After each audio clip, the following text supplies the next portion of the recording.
adult human brain is about the size of a medium cauliflower, measuring roughly 15 centimeters or 6 inches in length. It typically weighs approximately 1.3 to 1.4 kilograms. It is surrounded and protected by cerebrospinal fluid which cushions the brain and helps to remove waste. Here is a brief overview of all parts of the brain. We will discuss every part in more detail later in the video. Cerebrum. Responsible for higher cognitive functions, cerebellum, coordinates motor movements, balance, and posture. Brainstem. Controls heart rate, breathing, digestion, and sleeping. Thalamus. Acts as a relay center, directing sensory and motor signals to the appropriate parts of the cerebral cortex. Hypothalamus. Regulates hunger, thirst, body temperature, and the release of hormones. Limbic system. Contains structures like the amygdala and hippocampus and is responsible for emotions, memories, and certain aspects of behavior. Pituitary gland. Releases hormones that regulate several physiological processes, including growth and metabolism. Basal ganglia. Is a group of nuclei that play key roles in movement regulation, habit formation, and certain aspects of cognition and emotion. Corpus callosum. Facilitates communication between the left and right sides of the brain. Ventricles. Produce and circulate cerebrospinal fluid to cushion the brain and remove waste. Now we will discuss all these parts in a bit more detail to understand what are these and how they work. Cerebrum. The cerebrum is the largest part of the human brain, accounting for approximately 85% of its weight. It is responsible for most higher-order cognitive functions and can be described in further detail as follows. 1. Hemispheres. The cerebrum is divided into two symmetrical halves, known as the left and right hemispheres. These two halves are separated by a deep groove called the longitudinal fissure but are connected by a thick band of nerve fibers known as the corpus callosum. Left hemisphere is typically associated with logical thinking, analytical processing, and language. In most right-handed individuals, the left hemisphere is dominant for language. Right hemisphere is more involved with creativity, spatial ability, artistic, and musical skills. It also plays a role in interpreting visual information and processing emotions. Lobes of the cerebrum. The cerebral cortex, the outer layer of the cerebrum, is divided into four main lobes. Frontal lobe. Parietal lobe. Temporal lobe. Occipital lobe. Frontal lobe, located at the front of the brain, it's responsible for executive functions such as reasoning, decision-making, planning, and problem-solving. It also oversees voluntary movement, speech production, and aspects of personality and behavior. Parietal lobe. Positioned behind the frontal lobe and above the temporal lobe, it processes sensory information from the body such as touch, taste, and spatial positioning. The somatosensory cortex, which maps tactile information from the body, is located in this lobe. Temporal lobe. Found on the sides of the brain, near the ears, it's associated with processing auditory information, understanding language and the formation of long-term memories. It also has roles in recognizing faces and processing emotional responses. Occipital lobe. Located at the back of the brain, it's primarily responsible for vision. This includes processing visual information from the eyes, interpreting colors, and recognizing shapes and movement. Gyri and sulci.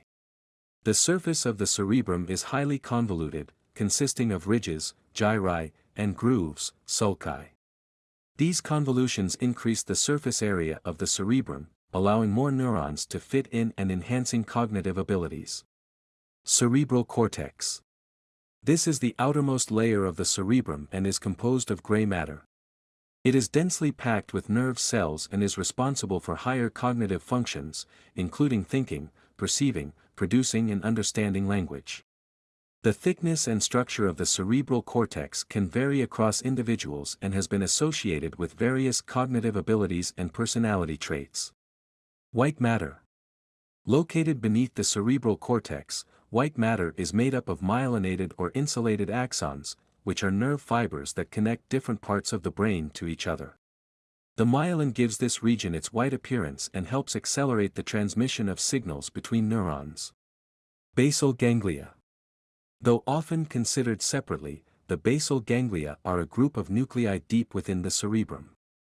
They play a crucial role in movement regulation, habit formation, and certain aspects of cognition and emotion. Limbic system.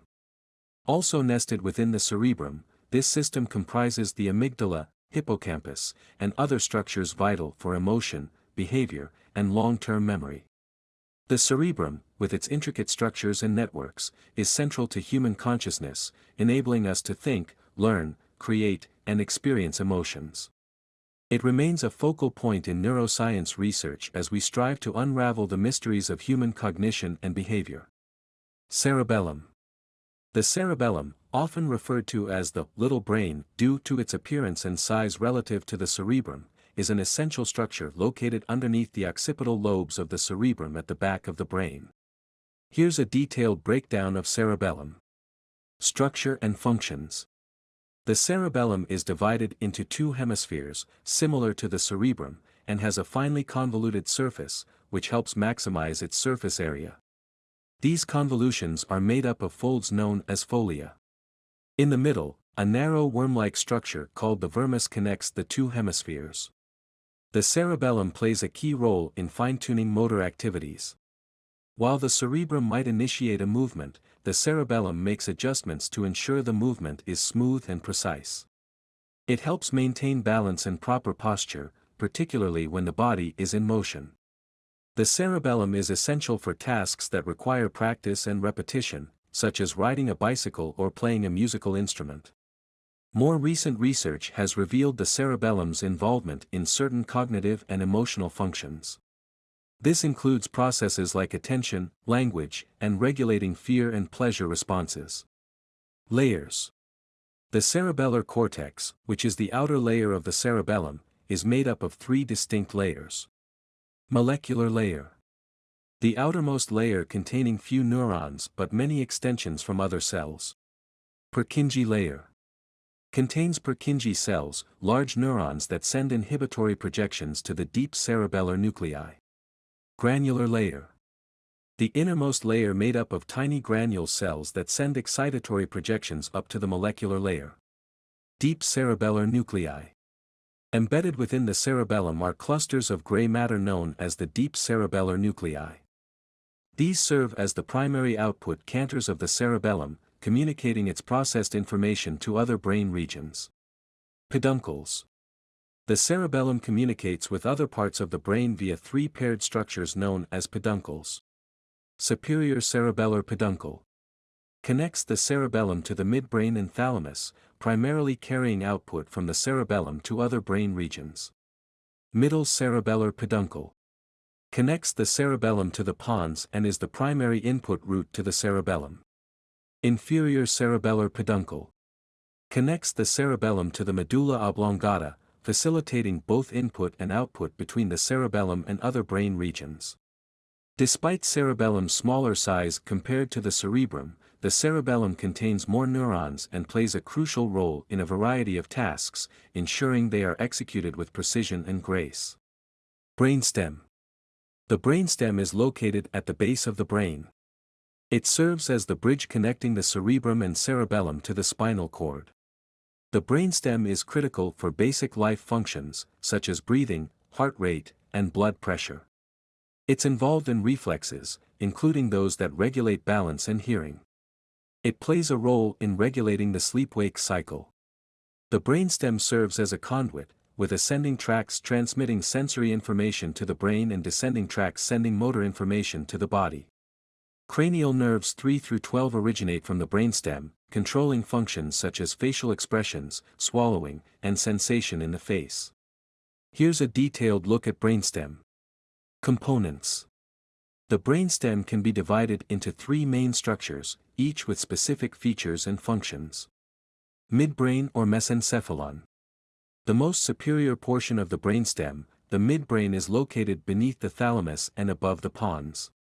Prominent structures include the cerebral peduncles, which contain motor and sensory tracts, and the corpora quadrigemina, composed of the superior and inferior colliculi.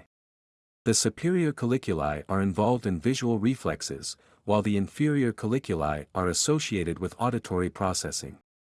The midbrain houses the red nucleus, involved in motor coordination, and the substantia nigra, which plays a role in reward and movement. The midbrain contains nuclei for cranial nerves 3 and 4. Pons. Positioned between the medulla and the midbrain, the pons appears as a bulging region on the anterior part of the brainstem. It primarily acts as a relay station, transmitting information between the cerebrum, cerebellum, and spinal cord. The pons also plays a role in regulating the sleep-wake cycle and houses nuclei for cranial nerves 5 through 8. Medulla oblongata. Located closest to the spinal cord, the medulla oblongata is the most inferior part of the brainstem. It regulates several vital and involuntary functions, such as heartbeat, blood pressure, and respiration. Any significant damage to this region can be life-threatening. It also contains the pyramids, which are two elongated ridges on its anterior surface where motor fibers cross over or decussate. This decussation is why each hemisphere of the brain controls the opposite side of the body. The medulla also houses nuclei for cranial nerves 8 through 12. Reticular formation. Spanning the length of the brainstem, the reticular formation is a network of interconnected neurons. It's vital for consciousness, sleep regulation, and overall alertness. Damage to this area can result in coma. The reticular formation also filters sensory input to decide what information is relayed to the cerebral cortex. Thalamus. The thalamus is located in the center of the brain, just above the brainstem, and is nestled between the cerebral cortex and the midbrain. Each hemisphere of the brain contains a thalamus. It is composed of two symmetrical egg-shaped masses of gray matter, and these are surrounded by a thin layer of white matter called the external medullary lamina. It performs various functions. Relay station. One of the primary roles of the thalamus is to relay sensory information from peripheral receptors and the spinal cord to the appropriate regions of the cerebral cortex. It processes and transmits inputs from all the senses, except smell, to associated cortical areas. Motor functions. The thalamus also receives information from the cerebellum and basal ganglia and relays it to the motor areas of the cerebral cortex, aiding in the coordination and modulation of movement. Sleep and wakefulness. It's involved in regulating states of sleep and wakefulness. The thalamus plays a role in controlling the sleep spindle activity during the sleep cycle. Consciousness. The thalamus contributes to consciousness and alertness, particularly through its connections with the cerebral cortex and the reticular formation in the brainstem. Pain perception. The thalamus is also involved in processing pain signals and can modulate the perception of pain. Hypothalamus. The hypothalamus is a small but crucial region of the brain that plays an integral role in connecting the nervous system to the endocrine system via the pituitary gland. The hypothalamus is located below the thalamus, approximately above the pituitary gland, and forms the lower walls and floor of the third ventricle in the brain. It's about the size of an almond and consists of various nuclei and nerve fibers. The hypothalamus is connected to many parts of the central nervous system, including the cerebral cortex, thalamus, basal ganglia, and limbic system. The pituitary gland is attached to the hypothalamus by the infundibulum, or pituitary stalk. Through this connection, the hypothalamus can regulate a wide variety of bodily functions by influencing hormone release from the pituitary. Hypothalamus perform various functions, for example, endocrine system regulation, autonomic nervous system regulation, temperature regulation, hunger and thirst regulation, sleep-wake cycles and circadian rhythms, emotion and behavior, and memory. Limbic system. The limbic system is a collection of structures in the brain involved in various functions including emotion, behavior, motivation, long-term memory, and olfaction. Limbic system is a group of interconnected structures. Here are some of the primary components. Amygdala. A small, almond-shaped set of neurons located deep within the brain's medial temporal lobe. It's key in processing emotions, especially those related to fear and pleasure. Hippocampus. Located in the medial temporal lobe, the hippocampus plays a critical role in forming new memories and connecting emotions and senses, such as smell and sound, to memories. Thalamus. While primarily a relay station for sensory and motor signals to the cerebral cortex, the thalamus does have connections with the limbic system and is involved in some of its functions, especially in relaying sensory information. Hypothalamus. Situated beneath the thalamus, the hypothalamus regulates vital functions like hunger, thirst, body temperature, and sleep. It also helps in controlling mood and emotions and is integrally linked to the endocrine system. Cingulate gyrus. An arc-shaped region that plays a role in regulating aggressive behavior and linking behavioral outcomes to motivation. Parahippocampal gyrus. Surrounding the hippocampus, this region plays a role in memory encoding and retrieval. Basal ganglia. While often associated with movement, the basal ganglia have connections to the limbic system and play a role in certain emotional and cognitive functions. Olfactory bulbs. These are involved in the sense of smell, which can evoke strong emotional responses and memories. Pituitary gland.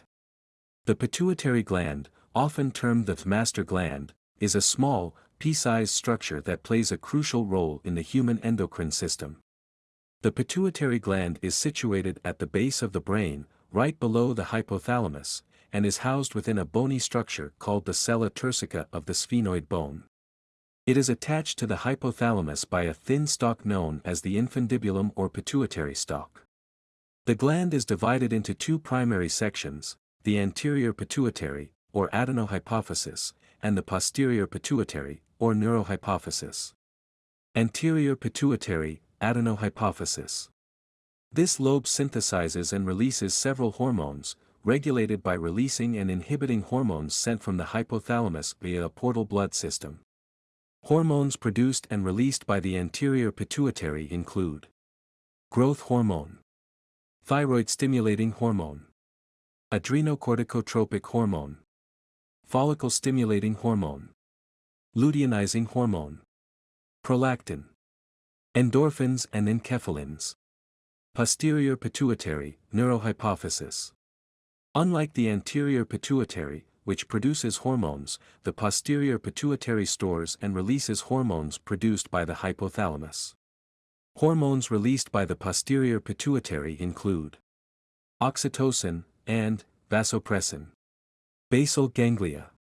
The basal ganglia are a group of nuclei located deep within the cerebral hemispheres that play crucial roles in a range of functions, including the control of voluntary motor movements, procedural learning, habit formation, and emotion, among others.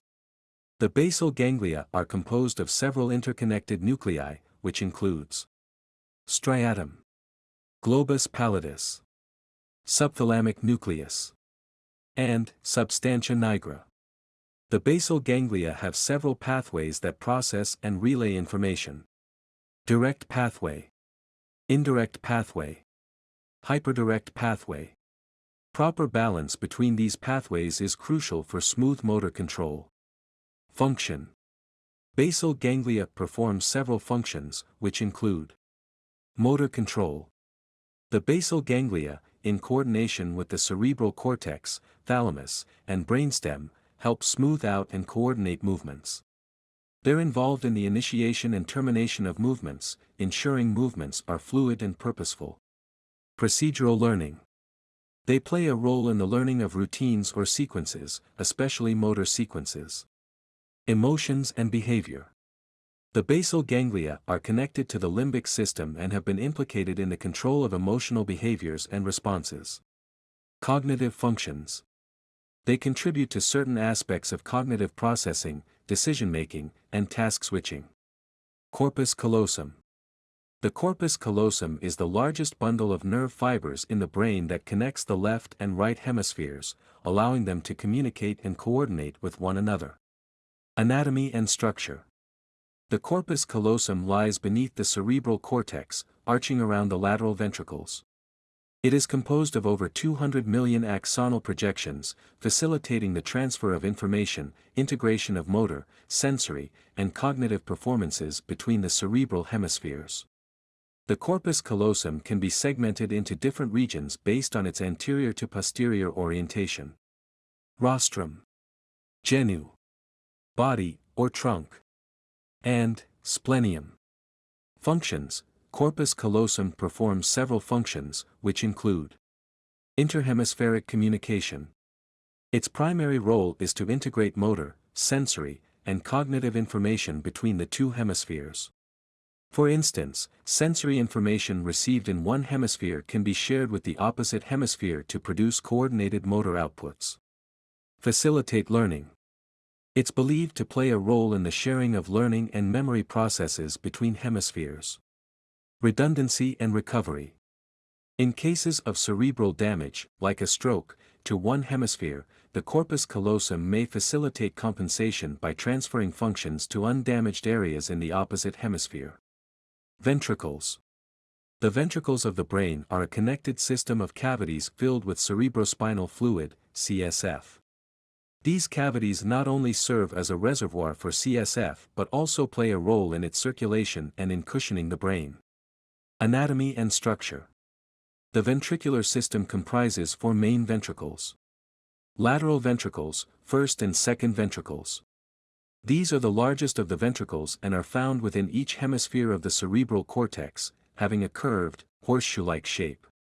Each lateral ventricle consists of a central body and three protruding horns, the anterior or frontal, posterior or occipital, and inferior or temporal horns. Third ventricle. This is a narrow, funnel-shaped cavity located in the midline, between the left and right thalamus. It's connected to each lateral ventricle by the interventricular foramen or foramen of Monro. Fourth ventricle.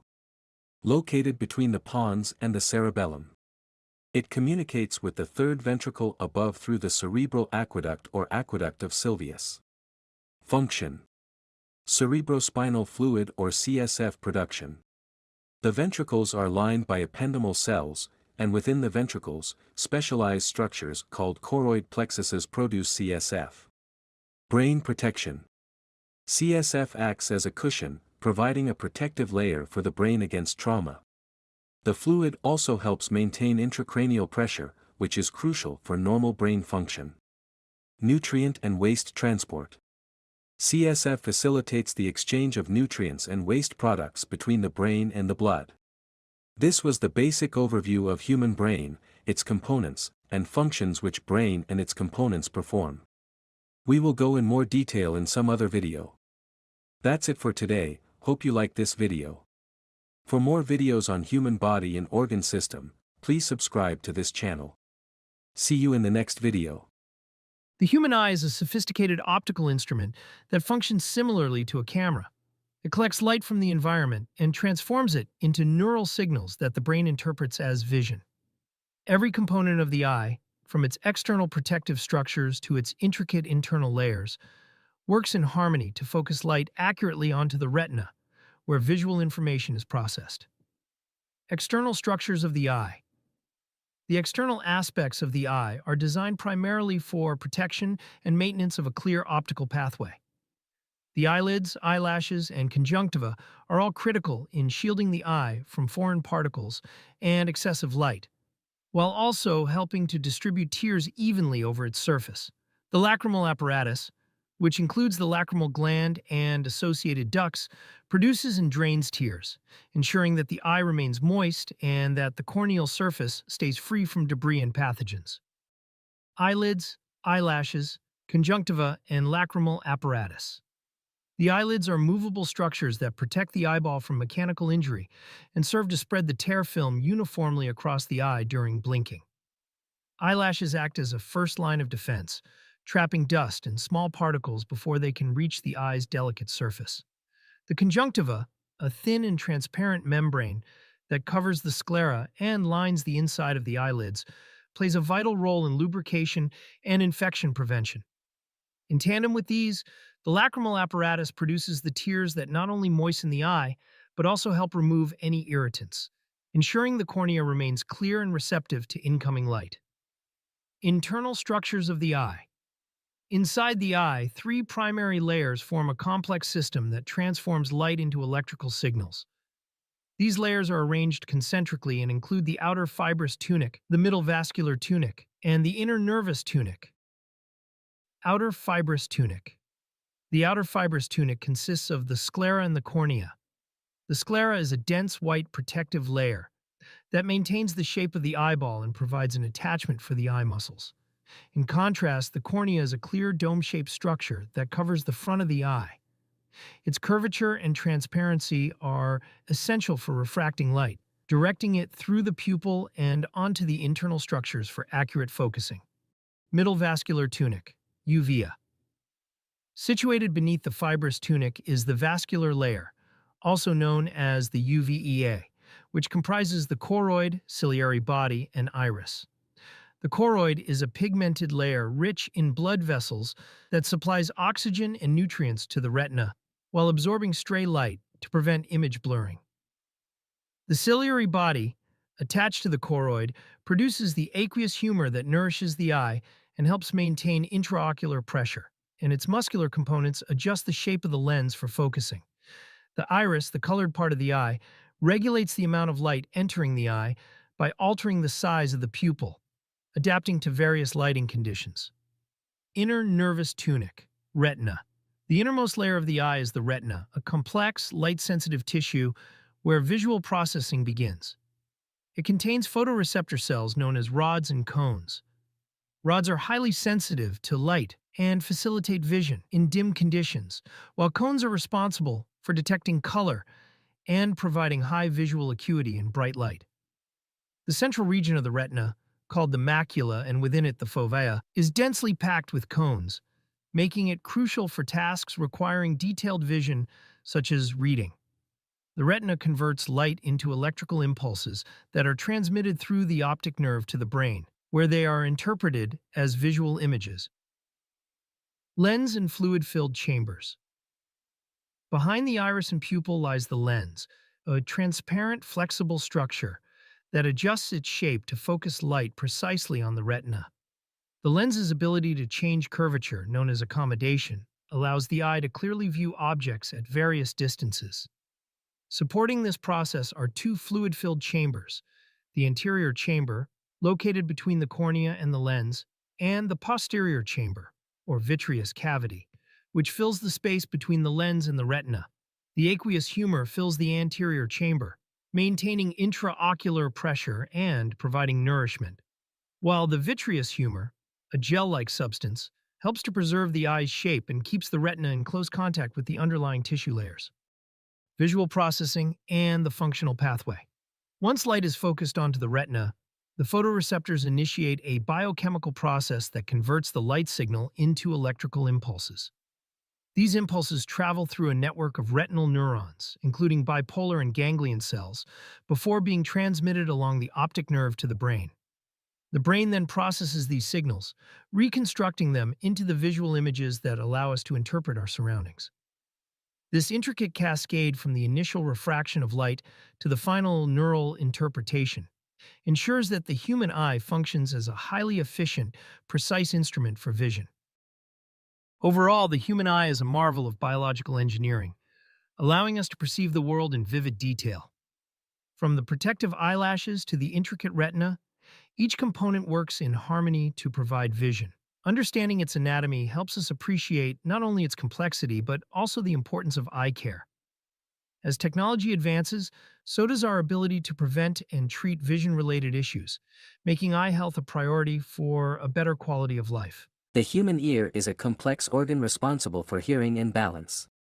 It is divided into three main sections: the outer ear, the middle ear, and the inner ear. Each part plays a crucial role in the process of hearing and maintaining equilibrium. Outer ear. Pinna or auricle, the visible part of the ear that is on the outside of the head. It's made of cartilage and skin and is shaped to capture sound waves and funnel them into the ear canal. Ear canal or external auditory meatus, a tube-like structure that leads from the pinna to the eardrum. It helps to further direct sound waves towards the eardrum. Middle ear. Tympanic membrane or eardrum, a thin, cone-shaped membrane that separates the outer ear from the middle ear. It vibrates when sound waves hit it, converting these waves into mechanical vibrations. Ossicles, 3 tiny bones in the middle ear called the malleus, incus, and stapes. These bones are the smallest in a human body and they amplify and transmit the vibrations from the eardrum to the inner ear. Inner ear. Cochlea, a spiral-shaped, fluid-filled tube that is responsible for converting mechanical vibrations into electrical signals that the brain interprets as sound. It contains tiny hair cells that move in response to fluid vibrations, creating nerve impulses. Vestibular system, this includes the semicircular canals and the otolithic organs, utricle and saccule, which are crucial for balance. These structures detect changes in head position and movement, helping to maintain equilibrium. Let's start with the outer ear. It has 2 main components which are pinna and ear canal. Pinna. The pinna, also known as the auricle, is the visible part of the ear that is located on the outside of the head. It's a key component of the outer ear and plays an important role in the hearing process. Here are some details about the pinna. Structure and composition. The pinna is primarily made up of cartilage covered by skin. The cartilage gives it a firm yet flexible structure. It has a unique, complex shape with ridges and folds, such as the helix, the lobule, and the tragus. Function in hearing. The primary function of the pinna is to capture sound waves from the environment and funnel them into the ear canal towards the eardrum. Its shape is designed to efficiently collect and direct sound. Different parts of the pinna help in gathering sounds coming from various directions, which is important for locating the source of a sound in the environment. Role in sound localization. The pinna plays a significant role in vertical sound localization, determining whether a sound is coming from above, below, or at the same level as the listener. The folds and contours of the pinna affect sound waves differently depending on their origin, creating subtle changes in the sound that help the brain determine the sound's location. Individual variation. The shape and size of the pinna vary greatly among individuals, and these variations can affect the way sound is perceived. Despite these differences, the basic function of sound collection and direction remains consistent. Non-hearing functions. The pinna also contributes to the aesthetic and facial identity of an individual. It can be a site for adornment, such as earrings, which is a common cultural practice across many societies. Limitations.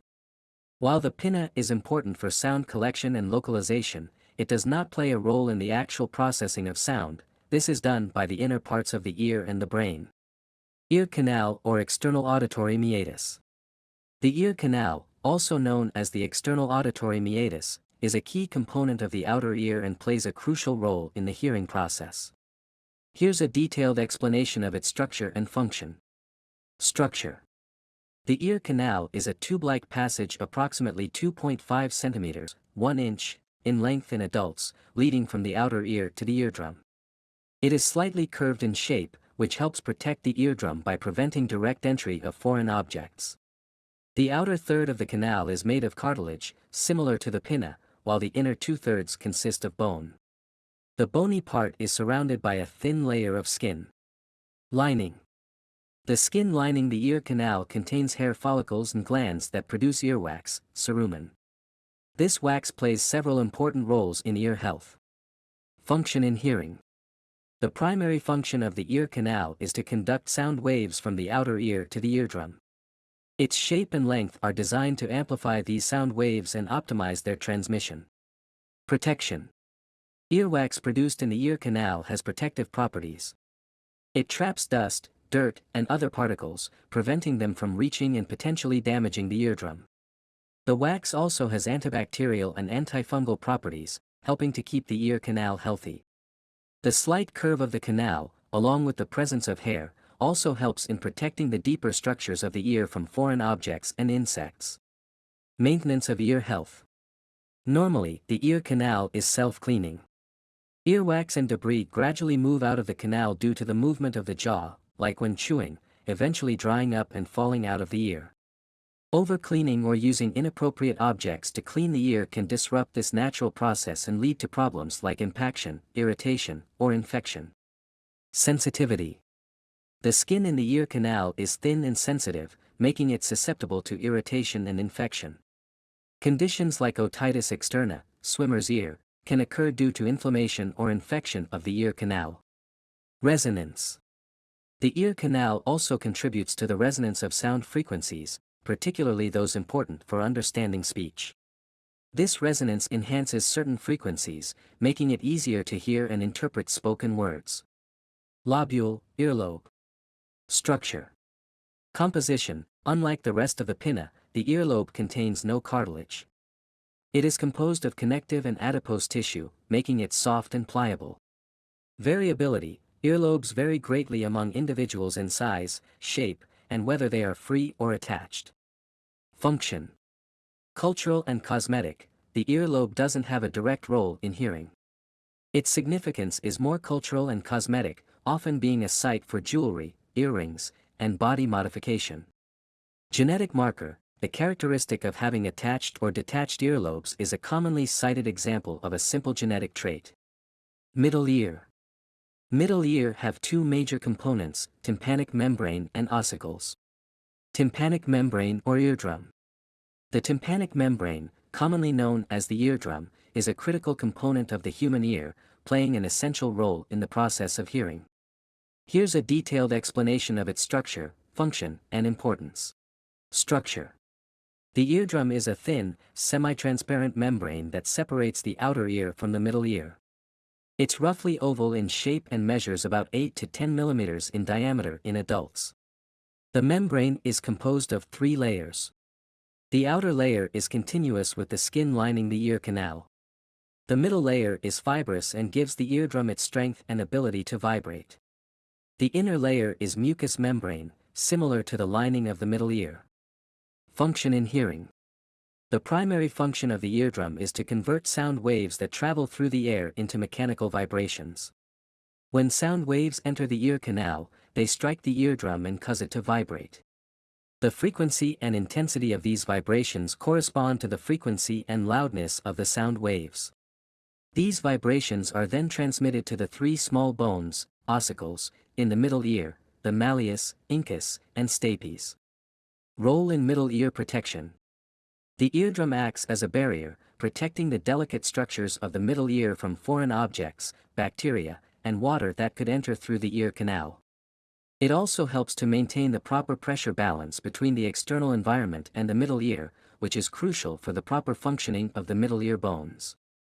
Sensitivity and damage. The eardrum is sensitive and can be damaged by various factors, such as loud noises, sudden pressure changes, infections, or physical trauma, like poking it with a cotton swab or other object. A perforated eardrum, a tear or hole in the eardrum, can lead to hearing loss, pain, and increased susceptibility to ear infections. Healing. In many cases, a damaged eardrum can heal on its own, but severe tears may require medical intervention, such as surgery. Diagnostic relevance. Examination of the eardrum can provide valuable information about the health of the ear. Changes in its appearance can indicate various conditions, such as infections, fluid in the middle ear, or eardrum perforation. Effect on hearing. The efficiency of sound transmission through the eardrum is crucial for normal hearing. Any alteration in its structure or function can lead to conductive hearing loss. Ossicles. The ossicles are a group of 3 tiny bones in the middle ear, known as the malleus, incus, and stapes. They are the smallest bones in the human body and play a crucial role in the process of hearing by transmitting sound vibrations from the eardrum to the inner ear. Here's a detailed explanation of each ossicle and their collective function. Malleus or hammer. The malleus is the first of the 3 ossicles and is attached to the inner surface of the tympanic membrane, eardrum. It resembles a hammer in shape, with a long handle attached to the eardrum and a head that connects to the next bone, the incus. When sound waves cause the eardrum to vibrate, these vibrations are transferred to the malleus. Incus or anvil. The incus is the middle bone, situated between the malleus and stapes. It has an anvil-like shape and serves as a bridge for transmitting vibrations from the malleus to the stapes. The joint between the malleus and incus allows efficient transmission and amplification of these vibrations. Stapes or stirrup. The stapes is the smallest and last of the ossicles, named for its stirrup-like shape. It has a footplate that fits into the oval window, a membrane-covered opening to the inner ear. Vibrations transmitted to the stapes cause the footplate to move in and out of the oval window, creating waves in the fluid of the inner ear or cochlea. Collective function of the ossicles. Transmission and amplification. The primary function of the ossicles is to transmit sound vibrations from the eardrum to the inner ear. As the vibrations move from the larger surface area of the eardrum to the smaller area of the stapes footplate, they are amplified. This amplification is crucial for efficient hearing, as the sound waves need to be strong enough to create waves in the fluid of the cochlea. Impedance matching. The ossicles also play a role in impedance matching between the air in the external auditory canal and the fluid of the cochlea. Impedance matching ensures that most of the sound energy is transferred into the inner ear rather than being reflected and lost, which is important for the sensitive process of converting sound waves into neural signals. Protection. The ossicular chain has a protective mechanism against excessively loud sounds. The muscles attached to the malleus and stapes, the tensor tympani and stapedius muscles, respectively, can contract reflexively in response to loud sounds, reducing the transmission of sound energy to the inner ear and helping to protect it from damage. Inner ear. Inner ear consists of cochlea and vestibular system. Cochlea. The cochlea is an intricate and essential component of the inner ear, playing a critical role in the auditory system. It is responsible for converting mechanical sound vibrations into electrical signals that the brain can interpret as sound. Here's a more detailed look at its structure and function. Structure of the cochlea. Spiral shape. The cochlea is a spiral-shaped, coiled tube resembling a snail shell. It makes about 2.5 turns around a central bony pillar called the modiolus. Internal division. Inside, the cochlea is divided along its length by two membranes, the Reissner's membrane and the basilar membrane. This division creates three parallel, fluid-filled chambers or canals, the scala vestibuli, scala media, cochlear duct, and scala tympani. Scala vestibuli and scala tympani. These two chambers are filled with a fluid called perilymph, which is similar in composition to cerebrospinal fluid. The scala vestibuli begins near the oval window, where the stapes bone transmits sound vibrations into the cochlea. The scala tympani ends at the round window, another membrane-covered opening that allows for fluid displacement within the cochlea. Scala media or cochlear duct. The scala media contains a different fluid called endolymph, which is rich in potassium and crucial for the transduction process. It houses the organ of Corti, the sensory organ of hearing. Organ of Corti. Located on the basilar membrane, it contains rows of sensory hair cells and supporting cells. Above the hair cells is the tectorial membrane, which plays a role in the stimulation of these cells. Hair cells. There are two types of hair cells: inner hair cells, responsible for transmitting sound information to the brain, and outer hair cells, involved in amplifying and fine-tuning sound vibrations. The hair cells have tiny projections called stereocilia that protrude into the endolymph. Function of the cochlea. Sound wave transmission. Sound vibrations enter the cochlea via the oval window, causing movement in the perilymph of the scala vestibuli. Basilar membrane movement. These movements create a traveling wave along the basilar membrane, causing it to move up and down. Stimulation of hair cells. The movement of the basilar membrane causes the hair cells in the organ of Corti to bend against the tectorial membrane. This bending opens ion channels, leading to a change in the electrical potential of the hair cells, effectively converting mechanical energy into electrical signals. Auditory nerve stimulation. The electrical signals generated by the hair cells stimulate the auditory nerve fibers connected to them. These nerve fibers carry the auditory information to the brain, where it is interpreted as sound. Frequency mapping, tonotopy. Different frequencies of sound affect different parts of the cochlea. High-frequency sounds cause more movement at the base of the cochlea, while low-frequency sounds affect the apex. This tonotopic organization allows the brain to distinguish between different sound frequencies. Importance in hearing. The cochlea's ability to perform auditory transduction, converting sound waves into electrical signals, is fundamental to our sense of hearing. Damage or dysfunction in the cochlea can lead to hearing loss, underscoring its critical role in the auditory system. Vestibular system. The vestibular system is a complex sensory system that is crucial for normal movement and balance. Located in the inner ear, it works closely with other sensory systems, such as vision and proprioception, the sense of body position, to maintain the body's position and equilibrium.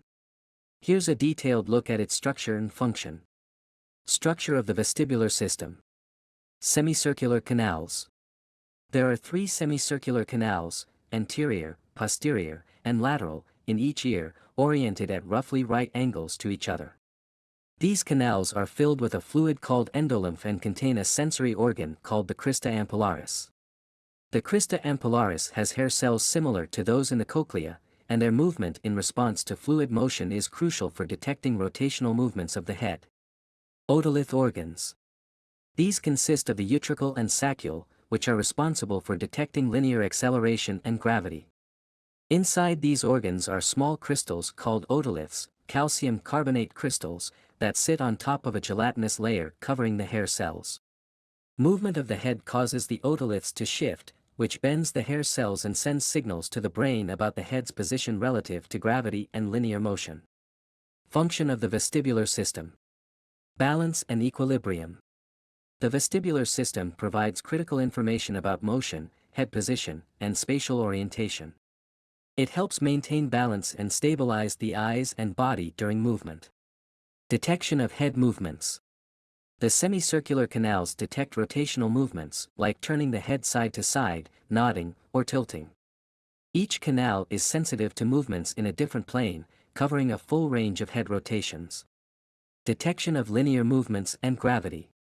The otolith organs, utricle and saccule, detect linear movements, such as forward-backward, up-down, and side-to-side motion, and the effects of gravity.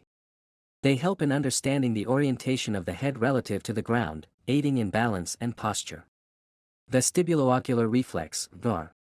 This reflex stabilizes vision during head movements by producing eye movements in the opposite direction of head movement, allowing for clear vision while moving. Integration with other systems. The vestibular system works closely with the visual system and proprioceptive sensors in the body to maintain balance and spatial orientation. Information from the vestibular system is sent to the brainstem, cerebellum, and other areas of the brain to help coordinate movement and balance. Clinical importance. Disorders of the vestibular system can lead to symptoms like dizziness, vertigo, balance disturbances, and visual disturbances during movement. Vestibular function is often assessed in patients with dizziness or balance problems to determine the underlying cause. Why do we have an appendix if we don't need it? For a long time, the appendix was considered a useless body part, something left over from evolution that no longer served a purpose in modern humans. Many people still believe that we don't need it at all, especially because people can live without it. But modern biology and anatomy tell a more interesting story. In this article, we'll explore what the appendix is, where it is in the body, what it may actually do, and why it might not be as useless as it seems, all explained in simple terms so that anyone, even someone new to biology, can understand. What is the appendix? The appendix is a small, tube-like structure that sticks out from the cecum, which is the first part of the large intestine. It's found in the lower right side of your abdomen. In medical terms, it is called the vermiform appendix, which means worm-shaped appendix because it looks like a small worm or finger. It is usually 3 to 5 inches long. Even though it's tiny and doesn't play a big role in digestion like the stomach or small intestine, its structure and position tell us a lot about its past and maybe even its purpose today. Why we have appendix? To understand why we have an appendix, we need to go back to our evolutionary history. Millions of years ago, our ancestors had very different diets. They ate lots of raw plants, leaves, and roots, which are hard to digest. Back then, their cecum and appendix were much larger and acted as a fermentation chamber. In this chamber, bacteria helped break down the tough fibers in plants. But as humans evolved, we started cooking food and eating more meat, fruits, and processed grains. These foods are easier to digest, so our digestive system didn't need such a big cecum anymore. Over time, the cecum shrank, and the appendix became smaller too. Because it became so small and seemed to serve no purpose, scientists thought the appendix was a vestigial organ, a leftover from evolution that no longer had a function. But now we know that's not entirely true. What does the appendix actually do? More recent research shows that the appendix may still have important functions, especially in supporting our immune system and maintaining a healthy balance of gut bacteria. Let's take a closer look at the two main functions scientists now believe the appendix performs. 1. A safe house for good bacteria. Your digestive tract, especially the colon, is home to trillions of good bacteria. These bacteria help break down food, produce vitamins, and protect you from harmful germs. When you get a serious stomach infection, for example, severe diarrhea caused by food poisoning, most of these good bacteria get flushed out of your intestines. That's when the appendix steps in. Because the appendix is a narrow, closed-end tube attached to the side of the cecum, it's protected from the main flow of waste. It acts like a safe storage area where some of these helpful bacteria can hide during an infection. Once the infection is over and your gut is empty, the bacteria from the appendix can come out and repopulate the rest of the colon, helping your digestive system return to normal faster. Think of the appendix like a backup tank for your gut's bacteria, small, quiet, but helpful when needed.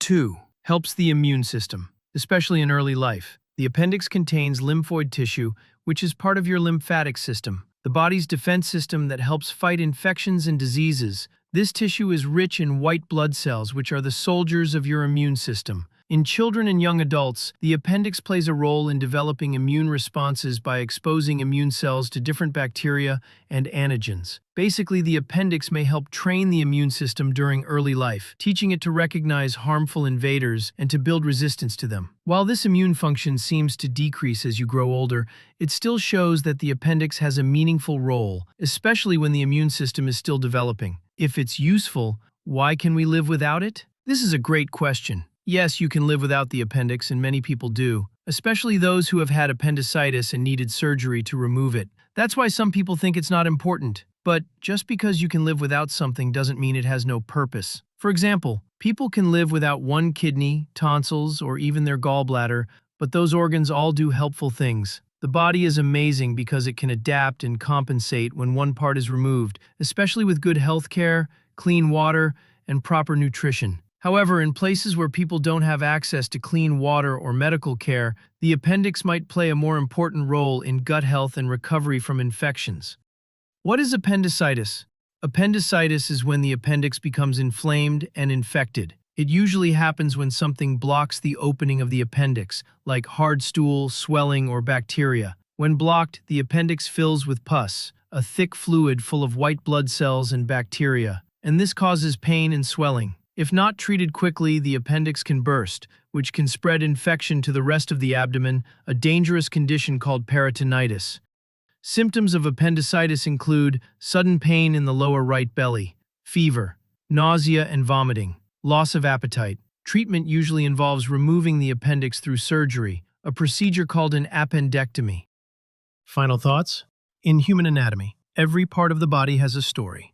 The appendix may be small and often ignored, but it's not useless. It helps protect and support our digestive and immune systems, especially in ways we didn't fully understand until recently. So the next time someone says, "Why do we even have an appendix if we don't need it?" you can confidently say, "Actually, the appendix stores good bacteria and helps our immune system, especially when we're young." Even the smallest parts of the body can have quiet, important jobs. Muscles are soft tissues in your body that help you move, stand tall, breathe, talk, and even pump blood. They work like tiny motors, pulling bones or squeezing things inside your body when needed. Types of muscles. There are three main types of muscles: skeletal muscles, cardiac muscles, and smooth muscles. Skeletal muscles are the ones you can control. They're attached to your bones and help you do things like jump, run, wave, or smile.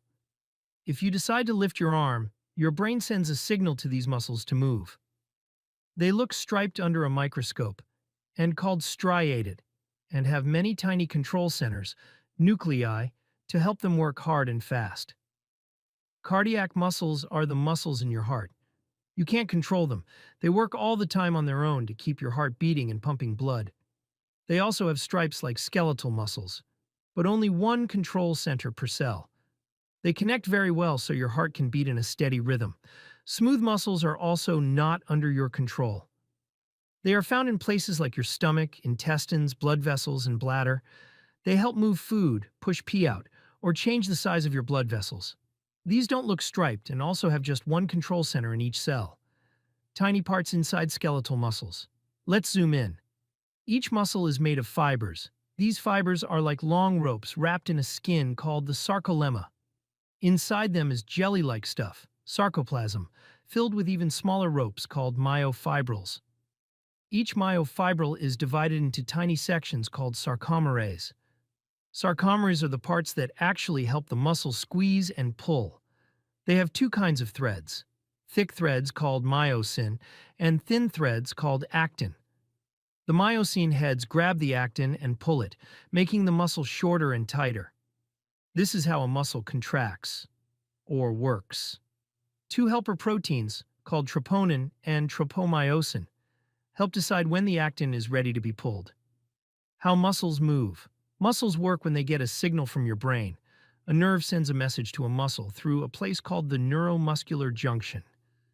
A chemical messenger named acetylcholine, ACH, is released. This chemical makes the muscle start an action potential, an electric wave inside the muscle.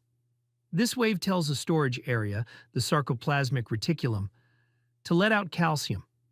Calcium turns on the actin by moving the blockers, tropomyosin, and myosin grabs actin and pulls. If there's enough ATP, the muscle's energy, this happens again and again until you stop the movement. When you're done moving, ACH is cleaned up by acetylcholinesterase, calcium goes back into storage, the actin is blocked again, and your muscle relaxes. How muscles get energy. Muscles need energy to work. They use a special fuel called ATP. Your body gets ATP in different ways.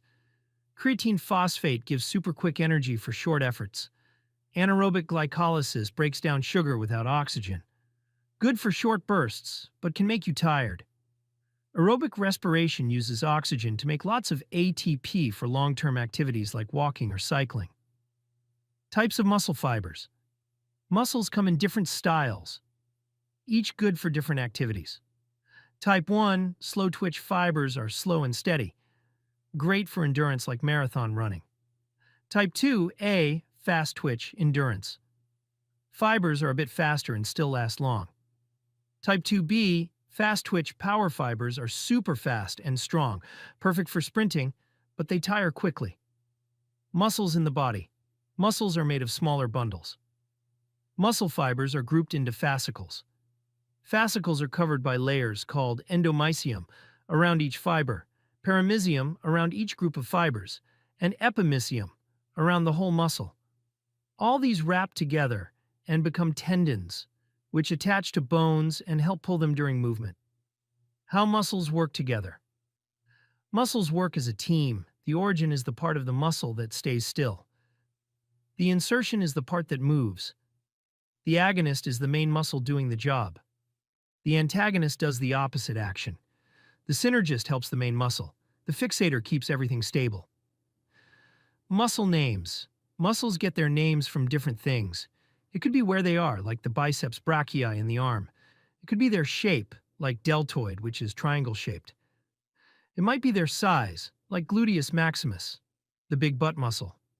It can also be based on how the fibers run, like rectus abdominis or straight fibers. Some are named by how many parts they have, like biceps have 2 heads. Others are named by what they do, like flexor carpi, which helps you bend your wrist. Important muscle groups. Muscles in your head and neck include ones like the masseter, which helps you chew, and the sternocleidomastoid, which turns your head. In the arms, the deltoid lifts your arm, biceps bend it, and triceps straighten it. In the torso, muscles like the chest, pectoralis, abs, rectus abdominis, and back, latissimus dorsi, help you twist, sit up, or reach. In the legs, the gluteus maximus helps you stand and climb. Quadriceps and hamstrings help you walk or jump. Calf muscles like gastrocnemius help you tiptoe. Muscle problems. Sometimes muscles can have problems. Muscular dystrophy is when muscles get weaker over time because of genes. Myasthenia gravis is when the immune system causes muscles to become weak. Fibromyalgia makes muscles hurt for a long time. Strains and sprains happen when muscles or ligaments get stretched or torn. Cramps are sudden, painful muscle squeezes, often caused by not drinking enough water. Muscle growth and healing. Muscles grow and heal in interesting ways. Hypertrophy is when muscles get bigger because you use them a lot, like when you exercise. Atrophy is when muscles shrink because you don't use them. Satellite cells are special helper cells that fix and grow muscles when they're hurt. Overall, your muscles are amazing. They let you run, jump, smile, and even breathe without thinking. Taking care of your muscles with exercise, good food, and rest helps them stay strong and healthy. The liver is the largest internal organ and is located in the upper right quadrant of the abdomen, just beneath the diaphragm. It extends from the right side of the body to the midline. It has a complex and somewhat irregular shape. It is often described as having a roughly triangular shape. Lobes. Shape of the liver can be further broken down into its various lobes and segments. Right lobe. The right lobe is the larger and more prominent portion of the liver. It is situated on the right side of the body and extends from the midline of the body to the right side. It is further divided into two smaller lobes, the anterior, front, and posterior, back, segments, by the right hepatic vein. Left lobe. The left lobe of the liver is smaller and is located on the left side of the body. It extends from the midline to the left side. The left lobe is further divided into the medial and lateral segments. Quadrate lobe. This small, square-shaped lobe is found on the undersurface of the liver, adjacent to the gallbladder. It is sometimes considered a separate lobe. Caudate lobe. The caudate lobe is a small, tail-like extension of the liver that is located on the posterior surface of the liver, near the vena cava. These lobes and segments give the liver its complex and irregular shape. While the overall shape of the liver is often likened to a triangle, it is more accurately described as a multi-lobed, wedge-like organ with these distinct parts. Capsule. The liver capsule is a dense, fibrous connective tissue that forms a protective layer around the entire liver. It is relatively tough and resilient. The capsule is composed of collagen fibers and connective tissue elements. The primary function of the liver capsule is to provide structural support to the liver and protect it from external forces. It helps maintain the liver's shape and integrity. The capsule also serves as a barrier that prevents the spread of infections or diseases from surrounding organs or tissues to the liver. The liver capsule is attached to the liver's outer surface, forming a close association with the organ. It also attaches to the surrounding structures in the abdominal cavity, including the diaphragm and the abdominal wall. This anchoring helps keep the liver in its proper anatomical position. The liver capsule is rich in nerve fibers, which makes it sensitive to stretching and pressure. In medical practice, the liver capsule's sensitivity can be used to diagnose certain liver conditions. For example, during a physical examination, a healthcare provider may apply gentle pressure to the right upper abdominal area to check for tenderness or discomfort, which may indicate liver issues. Blood vessels. The liver is a highly vascular organ, meaning it has an extensive network of blood vessels that play a crucial role in its functions. These blood vessels serve various functions in the liver, including the supply of oxygen and nutrients, as well as the removal of waste products. Here are the main blood vessels associated with the liver.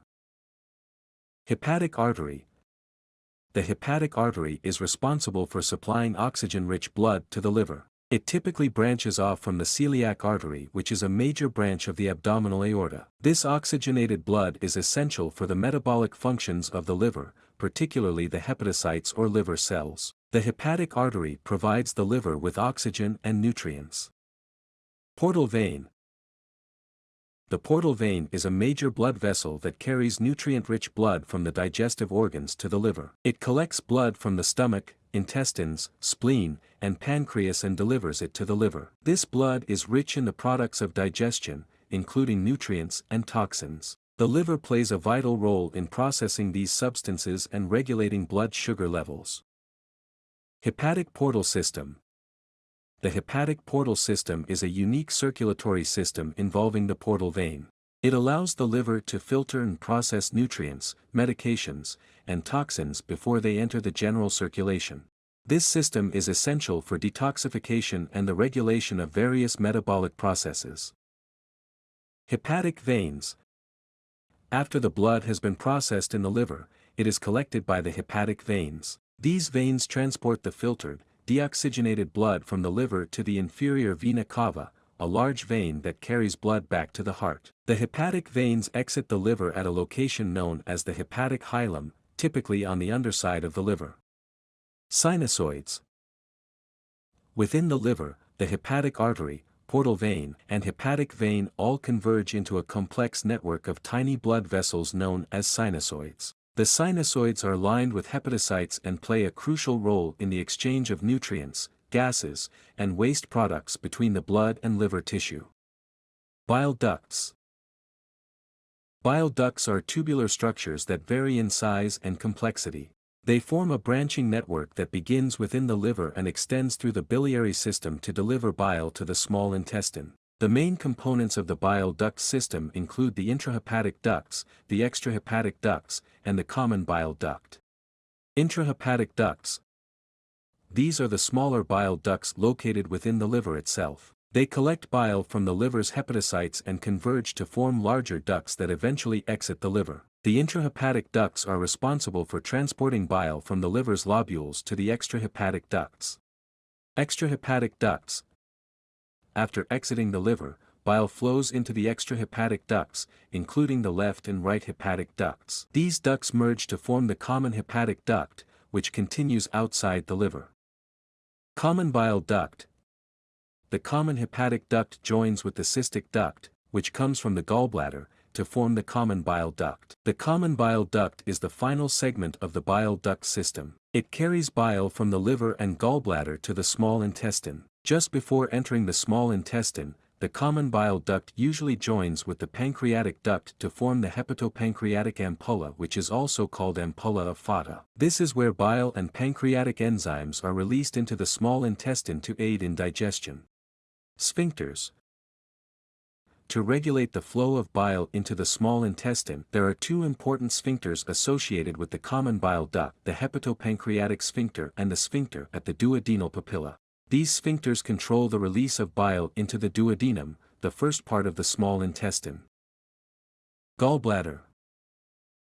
The gallbladder is a small, pear-shaped organ located beneath the liver in the right upper quadrant of the abdomen. It is part of the biliary system, which includes the liver and the bile ducts. It is a muscular organ that can hold and store bile, a greenish-yellow digestive fluid produced by the liver. It has a neck, a body, and a fundus, and it typically measures 7 to 10 centimeters in length. Primary function of the gallbladder is to store and concentrate bile produced by the liver. Bile is necessary for the digestion and absorption of dietary fats. When you eat, especially when you consume fatty foods, the gallbladder contracts, releasing concentrated bile into the small intestine, specifically into the duodenum, through the common bile duct. This bile helps in emulsifying fats, breaking them down into smaller droplets for more efficient digestion and absorption by pancreatic enzymes.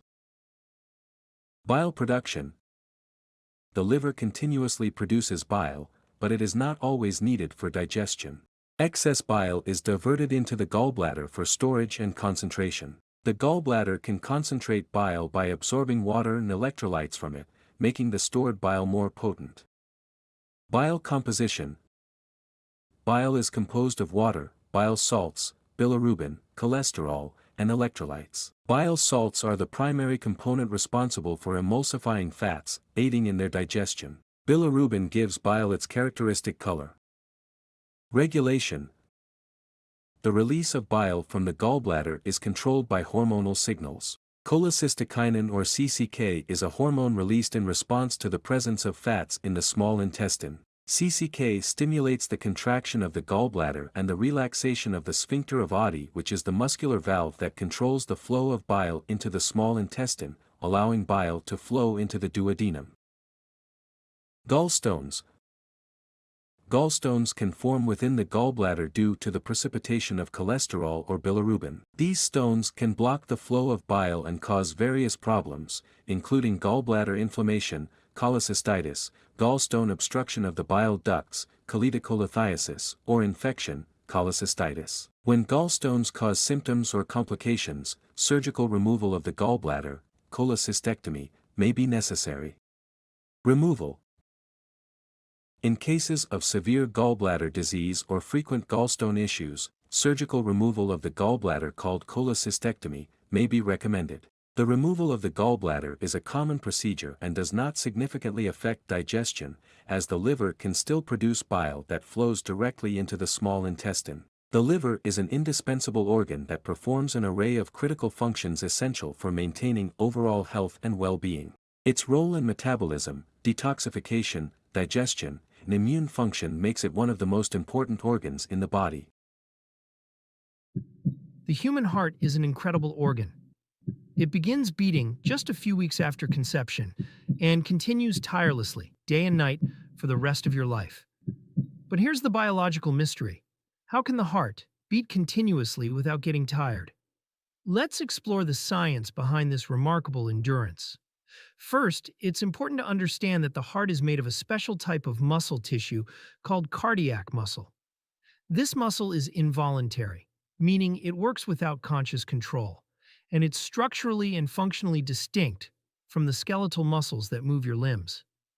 Unlike skeletal muscles, which contract forcefully and then need rest, cardiac muscle is optimized for continuous rhythmic contractions. It is built not for speed or strength, but for endurance and reliability. One key reason the heart doesn't tire is its high mitochondrial density. Mitochondria are the organelles responsible for producing adenosine triphosphate, the energy currency of the cell. In skeletal muscle, mitochondria may take up about 2 to 8% of cell volume. But in cardiac muscle, mitochondria occupy roughly 30 to 40% of the cell's volume. This means the heart has an abundant and constant energy supply, allowing it to sustain its contractions with minimal fatigue. Another major factor is the heart's preference for aerobic respiration. Aerobic respiration uses oxygen to produce energy from glucose, fatty acids, and lactate. Unlike anaerobic respiration, which leads to the buildup of lactic acid and causes muscle fatigue, aerobic metabolism is clean and efficient, producing much more ATP per molecule of glucose, and without harmful byproducts. This is why the heart depends on a constant oxygen supply delivered by the coronary arteries. If this supply is interrupted, even briefly, as in a heart attack, cardiac cells begin to die rapidly. Another fascinating feature is the heart's intrinsic conduction system. The heartbeat is controlled by specialized cardiac cells, not the brain. The sinoatrial SA node, located in the right atrium, acts as the heart's natural pacemaker. It generates electrical impulses that spread across the heart muscle, causing it to contract in a coordinated manner. This system is self-regulating, and the heart can even continue beating temporarily when removed from the body, as long as it has nutrients and oxygen. While the heart works constantly, it does rest, briefly, between beats. A full cardiac cycle takes about 0.8 seconds at a normal resting heart rate. Of that, about 0.4 seconds is diastole, when the heart muscles relax and the chambers refill with blood. This brief relaxation period allows cardiac muscle fibers to recover without stopping the overall function. So while it seems like the heart is always working, it is in fact resting between each beat, thousands of times per day. Despite its endurance, the heart is not invincible. Cardiac muscle cells, known as cardiomyocytes, have limited regenerative capacity. That's why damage from conditions like myocardial infarction or heart attack is often permanent, and prevention is critical. A healthy heart relies on proper blood flow, balanced electrolytes, especially calcium, sodium, and potassium, and regular oxygen delivery. Lifestyle factors such as exercise, diet, and stress management directly impact cardiac health. To sum up, the heart doesn't get tired because of its specialized muscle type, its high energy production from mitochondria, its use of aerobic metabolism, and its ability to rest briefly between beats. It is an incredibly efficient, self-sustaining system designed for lifelong function. So while you rest at night, your heart never sleeps. An amazing example of biological engineering in action. The human stomach is a vital organ in the digestive system, responsible for the mechanical and chemical breakdown of food. It serves as a dynamic reservoir where food is temporarily stored, mixed with gastric secretions, and then delivered in controlled amounts to the small intestine. Structurally and functionally complex, the stomach's anatomy can be classified into external and internal features, each contributing uniquely to its digestive role. External anatomy of the stomach. Location and position. The stomach is located in the upper left quadrant of the abdominal cavity, predominantly in the epigastric, left hypochondriac, and umbilical regions. It lies just inferior to the diaphragm and posterior to the left lobe of the liver. In normal adults, the stomach occupies a J-shaped position, but this shape may vary depending on body habitus and stomach contents. Gross anatomical divisions. Externally, the stomach is divided into four major regions: the cardia, fundus, body, and pylorus. The cardia is the area surrounding the opening of the esophagus into the stomach. It contains the lower esophageal sphincter, LES, which serves as a critical barrier to prevent the reflux of acidic gastric contents into the esophagus, thus protecting the esophageal lining. The fundus is the dome-shaped superior portion of the stomach, which lies above the level of the cardia. It often contains a gas bubble that is visible on radiographic imaging. The body or corpus is the central and largest region of the stomach, primarily involved in the storage and mechanical digestion of ingested food through churning movements. The pylorus is the funnel-shaped distal part of the stomach, which includes the pyloric antrum and pyloric canal. The antrum is the wider portion where food is mixed with gastric secretions, while the canal narrows down and connects to the duodenum via the pyloric sphincter, a muscular valve that regulates gastric emptying. Curvatures and surfaces. The greater curvature is the longer, convex lateral border of the stomach that extends from the cardia to the pylorus. It provides attachment for the greater omentum, a significant peritoneal fold that drapes over the intestines. The lesser curvature is the shorter, concave medial border of the stomach. It serves as the site of attachment for the lesser omentum, which connects the stomach to the liver. The anterior surface of the stomach is related to the diaphragm, left lobe of the liver, and anterior abdominal wall. The posterior surface lies in close proximity to the pancreas, spleen, left kidney, and adrenal gland. These structures collectively form the stomach's bed, a term used to describe its posterior anatomical relations. Internal anatomy of the stomach, mucosal folds, rugae. Internally, the stomach is lined with mucosal folds, known as rugae. These folds are most prominent when the stomach is empty and serve to increase the organ's surface area. During food intake, they allow the stomach to expand significantly without increasing internal pressure. Gastric pits and glands.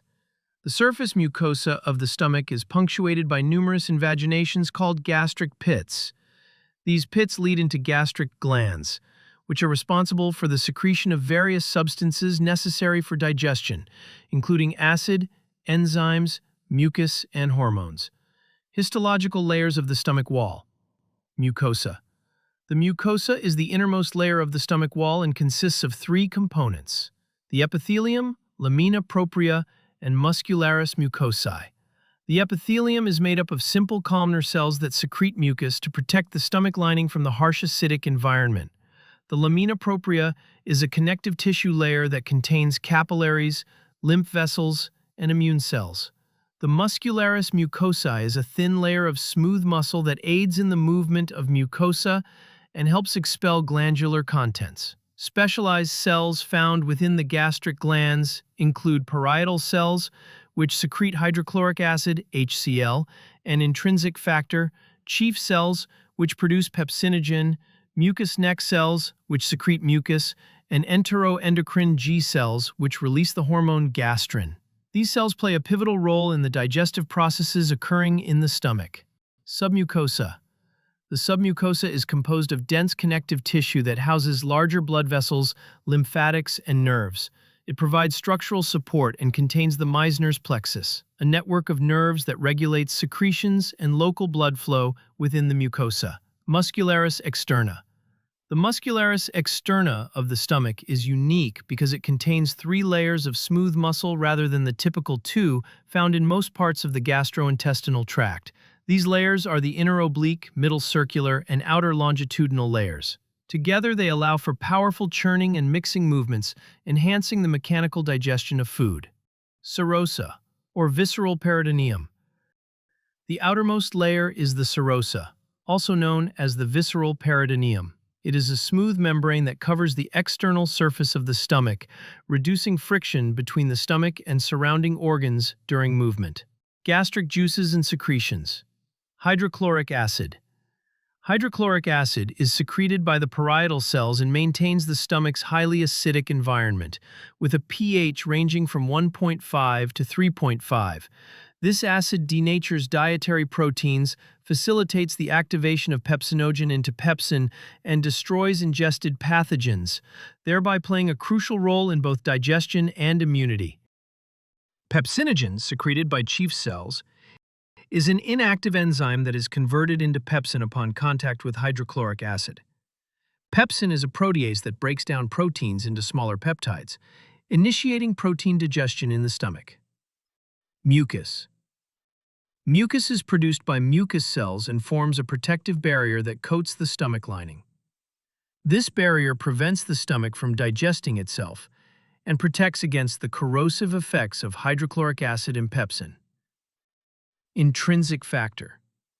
Intrinsic factor, also secreted by parietal cells, is essential for the absorption of vitamin B12 in the ileum. A deficiency in intrinsic factor leads to pernicious anemia, a condition characterized by impaired red blood cell production. Gastrin. Gastrin is a hormone released by G cells in the pyloric antrum. It stimulates gastric acid secretion, enhances gastric motility, and promotes the growth of the gastric mucosa. Gastrin release is triggered by the presence of peptides and amino acids in the stomach. Physiology of gastric function. Gastric motility. Gastric motility involves coordinated muscular contractions that facilitate the mechanical digestion and propulsion of food. It can be divided into 3 phases.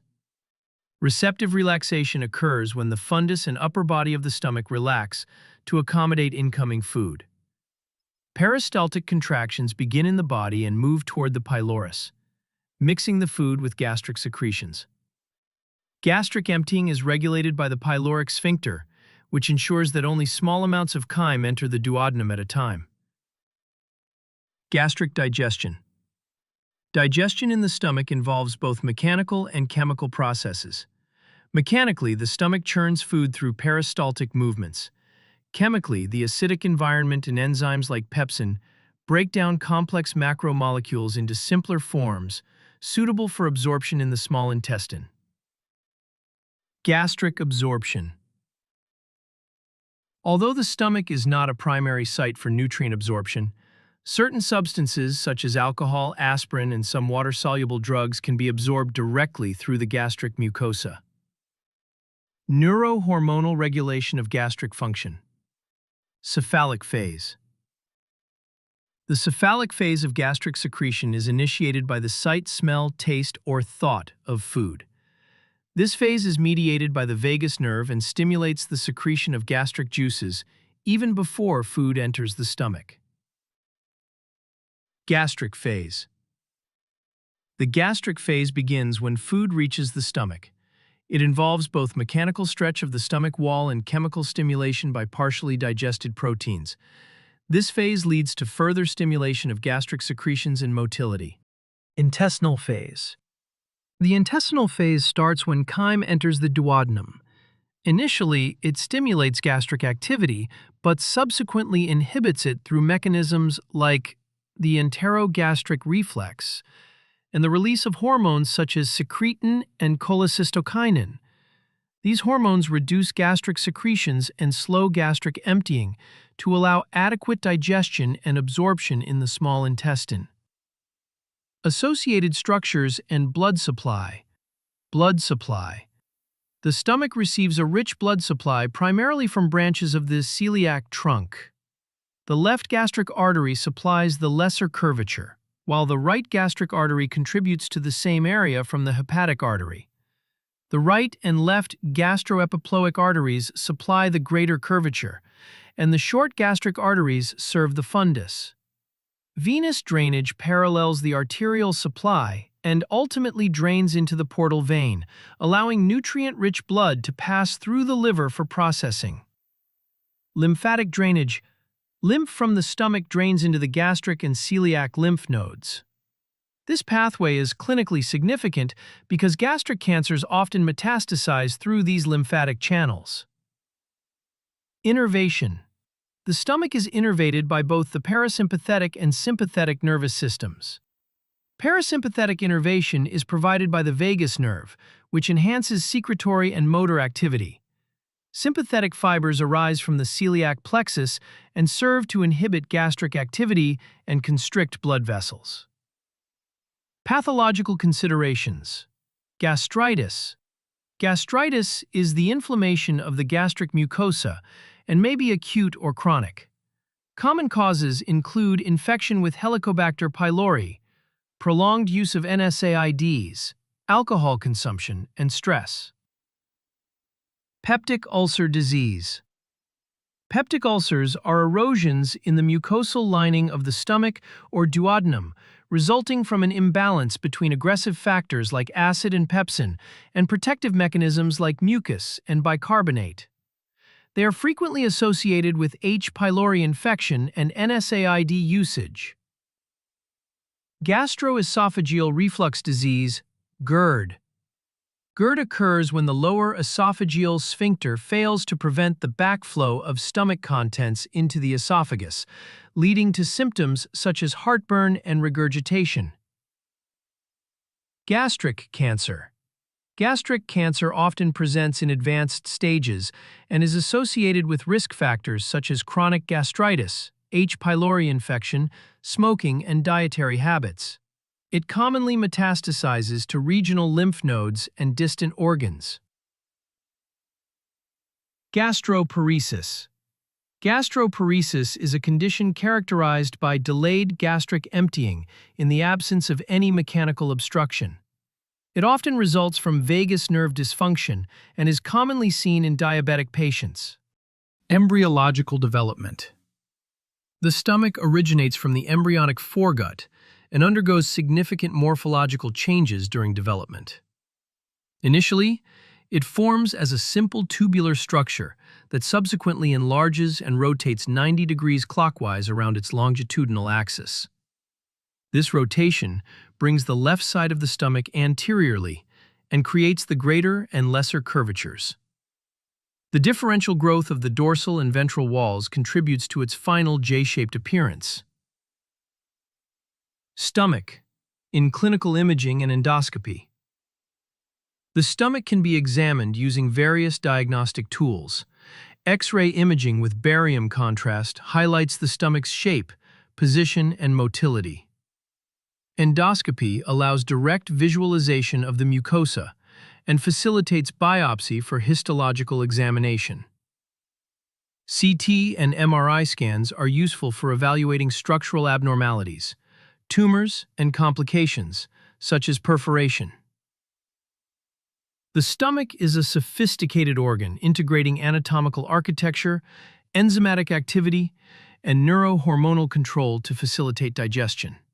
From its layered histology to dynamic motility and robust secretion, the stomach's design underscores its central role in gastrointestinal physiology.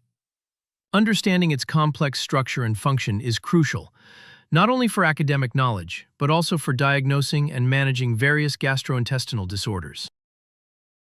The nose is one of the most noticeable features on the human face and plays a vital role in both appearance and function. Beyond its role in breathing, it contributes to our sense of smell, influences the way we speak, and helps protect our respiratory system by filtering and warming the air we breathe. Despite its small size compared to other organs, the nose is incredibly complex, containing a combination of bone, cartilage, mucous membranes, and nerve endings that all work together seamlessly. To understand how this organ functions, it is important to explore its structure, the parts that make it up, and how each of those parts contributes to its purpose. While the external appearance of the nose is what most people recognize, its internal components are far more intricate and fascinating. These parts not only allow us to smell, but also serve as a first line of defense against harmful particles in the air.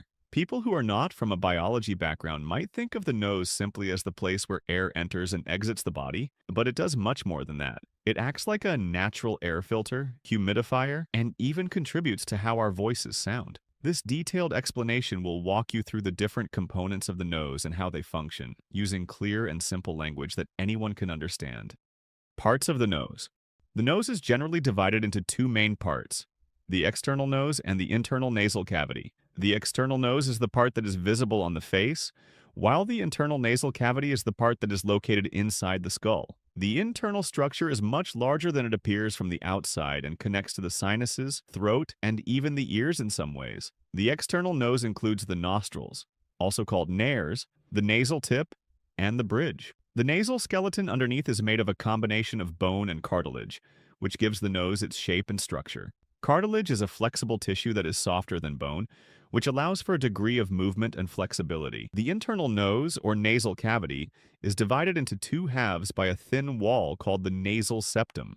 Each half of the nasal cavity has its own passage for air to flow through. Inside the nasal cavity, there are important structures called turbinates, also called conchae, which are curved bony plates that help to warm, moisten, and clean the air as it passes through. Within the nose, there are also the olfactory receptors, which are responsible for detecting smell. These receptors are located at the top of the nasal cavity and send signals to the brain via the olfactory nerve. In addition to this, the nose contains mucous membranes that produce mucus, which helps trap dust and pathogens. External nose. The external part of the nose is what you see on the face. It is made up of skin, muscles, connective tissues, cartilage, and bone. It starts from the root of the nose, which is located between the eyes and ends at the tip or apex of the nose. The bridge of the nose is the upper portion that is supported by nasal bones, while the lower portion is supported by cartilage. The nostrils, or nares, are the two openings at the bottom of the nose that allow air to enter and exit. These nostrils are surrounded by wing-like structures called the alae, which are composed mainly of cartilage and covered by skin. The tip of the nose, known as the apex, is soft and mobile because it is mostly cartilage. The overall shape of the external nose varies from person to person and is often influenced by genetic factors. The external nose also includes a thin strip of skin called the columella, which separates the two nostrils from each other. This visible part of the nose plays an important role in aesthetics and facial symmetry, but also serves as the entryway for air to reach the inside of the nose. Nasal septum. The nasal septum is the thin vertical wall that separates the left and right nasal cavities. It is made of both bone and cartilage. The front part of the septum is cartilage, which is soft and flexible, while the back part is made of bone and provides structural support. A properly positioned septum ensures that both sides of the nose receive equal airflow. However, in many people, the septum may be slightly off-center. This condition is known as a deviated septum, and it can lead to breathing problems, frequent nosebleeds, or sinus infections if severe. The nasal septum also supports the structure of the nose and helps maintain its shape. It is lined with mucous membrane that contains tiny hair-like structures called cilia, which help move mucus and trapped particles toward the throat, where they can be swallowed or expelled. Nasal cavity. The nasal cavity is the large hollow space behind the nose. It extends from the nostrils to the back of the throat. This cavity is lined with a mucous membrane that helps to trap dust, germs, and other harmful particles. This membrane also keeps the inside of the nose moist and helps warm and humidify the air before it reaches the lungs. Inside the nasal cavity are several structures called turbinates, or nasal conchae. These are bony projections covered with soft tissue. There are usually 3 turbinates on each side: the superior, middle, and inferior turbinates. These structures increase the surface area inside the nose, which allows for better filtering and conditioning of the air. The nasal cavity also contains small openings that connect to the paranasal sinuses. These are air-filled spaces in the bones of the skull that help reduce the weight of the head, produce mucus, and affect the sound of our voice. The sinuses include the frontal, maxillary, ethmoid, and sphenoid sinuses. Turbinates. Turbinates, or nasal conchae, are curved bones inside the nasal cavity that are covered in a thick layer of mucous membrane. They are responsible for increasing the surface area within the nose, which helps in conditioning the air that we breathe. The superior turbinate is the smallest and sits highest in the nasal cavity, while the middle and inferior turbinates are larger and sit below. The turbinates play a crucial role in filtering and warming the air. As air passes over the turbinates, it is cleaned by the mucus and warmed by the blood vessels within them. This process ensures that the air entering the lungs is at the right temperature and free of harmful particles. When the turbinates become swollen due to allergies or infections, it can lead to nasal congestion and difficulty breathing. In some cases, enlarged turbinates may need to be treated with medication or even surgery to restore normal airflow. Olfactory region. At the top of the nasal cavity is a special area called the olfactory region, which contains the receptors responsible for our sense of smell. These receptors are part of the olfactory epithelium, a thin layer of tissue that detects odor molecules in the air. When we breathe in, air carrying different smells travels up to this area, and the receptors send signals to the olfactory bulb, a structure located just above the nasal cavity in the brain. The olfactory bulb then processes these signals and sends them to the brain where the smell is identified. This sense of smell is closely connected to our sense of taste. That's why food seems tasteless when you have a blocked nose. The olfactory system is delicate and can be damaged by infections, injuries, or even aging, leading to a reduced or complete loss of smell, a condition known as anosmia. Mucous membranes and cilia.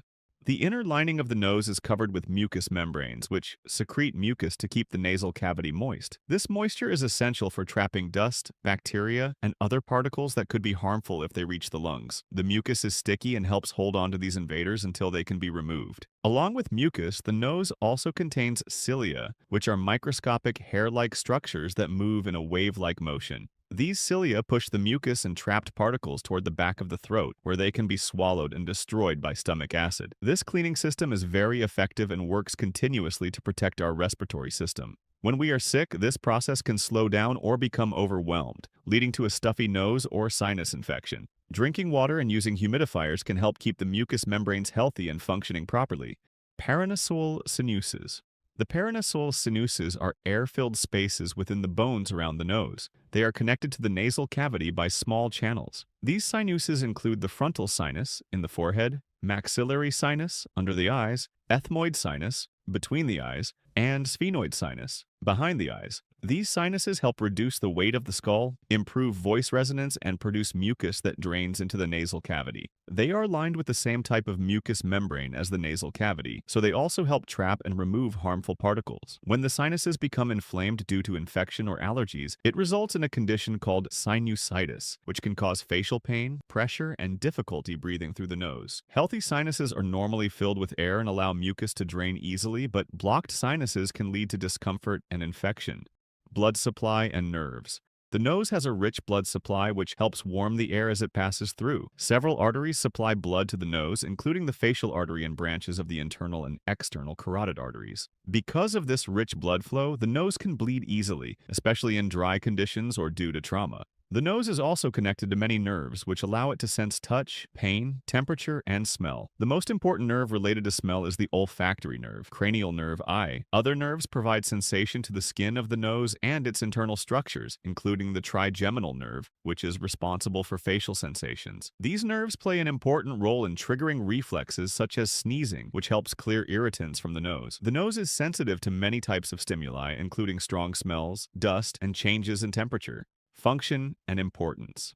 The nose is not just an entry point for air, it is a multifunctional organ that plays an essential role in protecting and supporting the respiratory system. Its design ensures that the air we breathe is clean, warm, and moist, which is important for lung health. It also acts as the first line of defense against airborne threats like dust, bacteria, and viruses. The sense of smell provided by the nose helps us enjoy food, detect hazards like smoke or gas leaks, and even triggers emotional memories. The shape of the nasal passages also influences the sound of our voice by acting as a resonating chamber. This is why people sound different when they have a blocked nose due to a cold. Overall, the nose is a complex and vital part of the body that works constantly, even though we may not always be aware of its functions. From filtering air to detecting smells, its roles are deeply integrated with other systems of the body. Finally, understanding the anatomy of the nose gives us a deeper appreciation of how this small but powerful organ contributes to our daily lives. It is far more than a facial feature. It is a carefully designed system that manages airflow, detects scents, protects the lungs, and adds resonance to our voice. With its external and internal components working together, the nose ensures that every breath we take supports our health and well-being. Whether you're trying to understand nasal health or simply want to know more about how your body works, knowing the nose's structure and function is a valuable step toward better awareness and self-care. Thank you for watching. If you enjoyed exploring human anatomy with us, don't forget to subscribe to Inside Us for more easy-to-understand videos related to human anatomy and organ system. See you in the next one. Diabetes mellitus is one of the most widely discussed health conditions in the world today, affecting millions of children and adults. Even though it sounds complicated, the idea behind it is simple once you understand how the body uses food for energy. Learning about diabetes is important because it helps us make better choices, recognize early signs, and support people who live with it every day. What is diabetes mellitus? Diabetes mellitus is a long-term health condition where the level of sugar in your blood becomes higher than normal. Your body needs sugar for energy, just like a smartphone needs a battery to work. But that sugar must go inside the cells of your body, where it can be used. To help sugar enter the cells, your body uses a special hormone called insulin, which is made by an organ called the pancreas. Think of insulin like a key and your cells like locked doors. Sugar stays outside the cell until insulin opens the door. In diabetes, something goes wrong with this key system. Sometimes the body makes no insulin, sometimes it makes too little insulin, and sometimes the insulin doesn't work properly. Because of this, sugar gets stuck in the blood and cannot enter the cells. This causes hyperglycemia, which means high blood sugar. When sugar stays high for too long, it can slowly damage your eyes, kidneys, nerves, heart, and many other parts of the body. That's why doctors take diabetes so seriously. It's not just about sugar, it's about protecting the whole body from long-term harm. Types of diabetes. There are different kinds of diabetes, and each has a different reason for happening. Understanding these types helps make sense of how the disease works. Type 1 diabetes. Type 1 diabetes usually happens when the immune system attacks the pancreas by mistake. The immune system is supposed to fight germs, but in this case, it thinks the insulin-making cells of the pancreas are harmful and destroys them. Because of this attack, the pancreas cannot make insulin anymore. People with type 1 diabetes must take insulin every day, usually through an injection or a pump. Without insulin, their bodies cannot use sugar at all, which can be dangerous. Type 1 often appears in children and teenagers, but adults can also get it. The attack on the pancreas does not happen because the child ate too much sugar or did something wrong. It just happens randomly, often because of genetics and unknown triggers. Scientists call it an autoimmune disease, which means the body attacks itself by mistake. Type 2 diabetes. Type 2 diabetes is the most common type in the world. In type 2, the body still makes insulin, but the insulin does not work properly. This problem is called insulin resistance.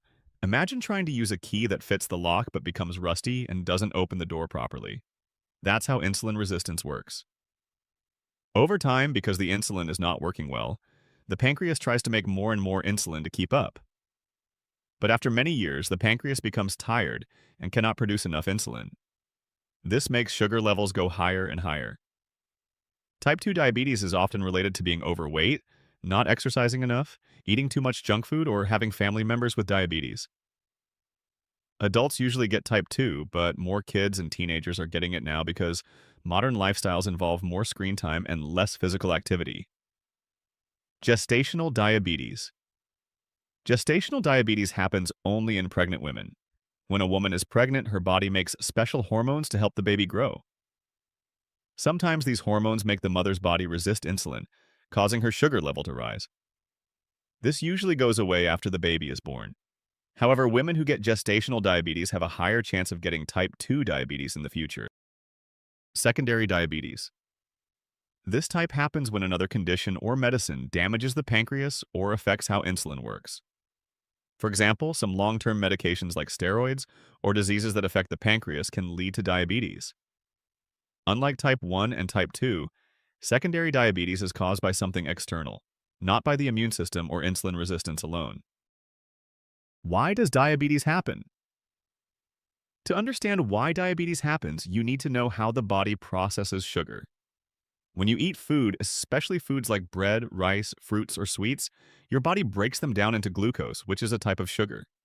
This glucose enters the blood and needs to move into the cells. That is where insulin comes in, acting like a helper.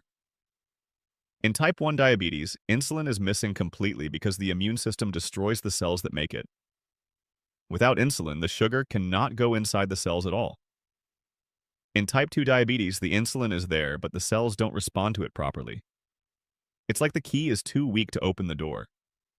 This makes the pancreas work harder, but after years of struggling, it cannot keep up. In both types, the result is the same.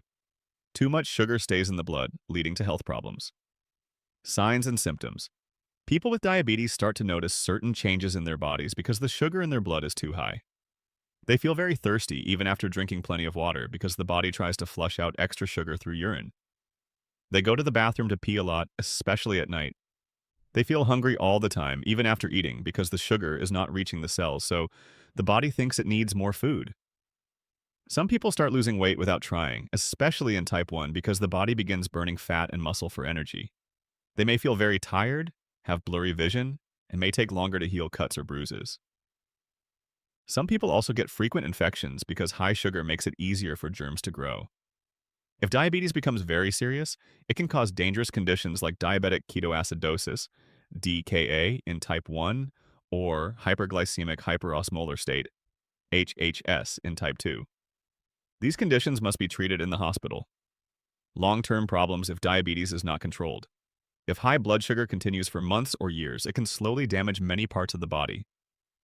That's why doctors say diabetes needs serious long-term management. High sugar can damage the tiny blood vessels in the eyes, leading to vision problems and even blindness. It can harm the kidneys, which filter waste from the blood. Over time, the kidneys can fail if diabetes is not controlled. It can damage the nerves, leading to numbness, especially in the feet. Because of this numbness, a person may step on something sharp without realizing it, and wounds may not heal properly. This can lead to serious infections. Diabetes also increases the risk of heart attacks and strokes because high sugar affects the blood vessels and makes them weaker or clogged.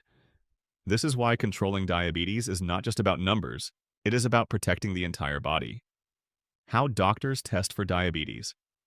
Doctors have several ways to check if someone has diabetes. One common test is fasting blood sugar, where the person doesn't eat for 8 hours and then the sugar level is checked. Another test is HbA1c, which shows the average sugar level of the past 3 months. Sometimes doctors perform an OGTT test, where the person drinks a sugary drink and sugar levels are checked after 2 hours. Doctors also check the kidneys, eyes, feet, and blood pressure to make sure diabetes isn't causing damage. How diabetes is treated. The goal of treating diabetes is to keep sugar levels as close to normal as possible. For type 1 diabetes, people must take insulin every day because their body doesn't make it at all.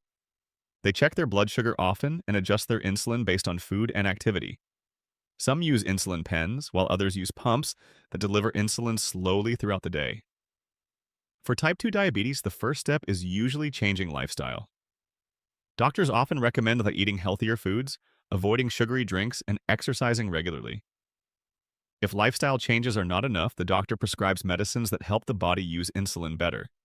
Some people with type 2 also need insulin later in life. Doctors also teach people how to check their sugar at home using a glucometer or a continuous glucose monitor, CGM. This helps people understand what foods raise their sugar and how their medicines are working. A simple way to control diabetes daily. Controlling diabetes requires simple but consistent actions every day. Eating healthy meals full of vegetables, whole grains, and proteins helps the body use sugar better. Avoiding junk food, sugary drinks, and too much fast food is important. Staying physically active helps the body use insulin better. Even walking 30 minutes a day can make a huge difference. Keeping a healthy weight reduces insulin resistance. Getting enough sleep and managing stress also improve blood sugar levels. Taking medicines or insulin exactly as the doctor recommends is important. Skipping doses can make sugar levels dangerous. Is there a cure for diabetes? Many people hope for a permanent cure for diabetes, but currently there is no complete cure. Type 1 diabetes cannot be cured because the body stops making insulin permanently. Scientists are working on ways to replace the destroyed cells or protect them from the immune system, but these solutions are still being tested. Type 2 diabetes does not have a permanent cure either, but it can go into remission. Remission means the sugar levels become normal without medicine. This usually happens when a person loses a lot of weight, eats healthy foods, exercises regularly, and keeps the body active. But if they stop these habits, the diabetes often returns. Scientists are exploring new technologies like artificial pancreases, stem cell therapy, and smart insulin.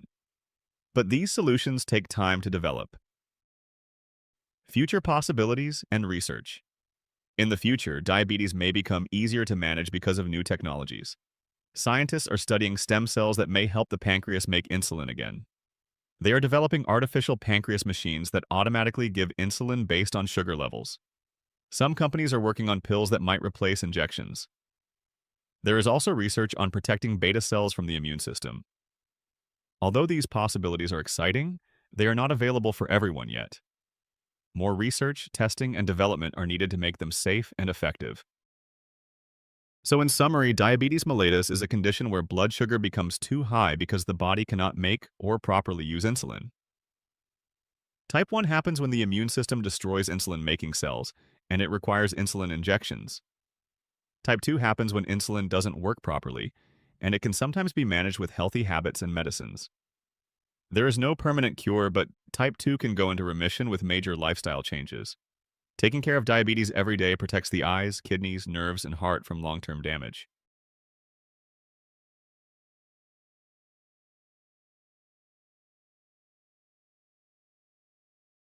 What is pneumonia? Pneumonia is a serious infection of the lungs in which the tiny air sacs called alveoli become inflamed and fill with fluid, pus, or mucus. Under normal conditions, these air sacs remain open and elastic so they can efficiently exchange gases. Specifically, oxygen enters the blood and carbon dioxide leaves the body. However, when pneumonia develops, these air sacs become swollen and clogged with infected fluid. Because of this, oxygen is unable to pass efficiently into the bloodstream, which results in difficulty breathing, fatigue, weakness, and low oxygen levels in the body. Pneumonia is not a single disease, but rather a general term for various types of lung infection that may be caused by bacteria, viruses, fungi, or aspiration of foreign material. The severity can range from mild illness that improves with rest and medication to a life-threatening condition requiring hospitalization and intensive care. The danger level depends on the cause of infection, the patient's age, immune strength, and underlying health conditions. People who are very young, elderly, or medically vulnerable are at much higher risk of developing complications.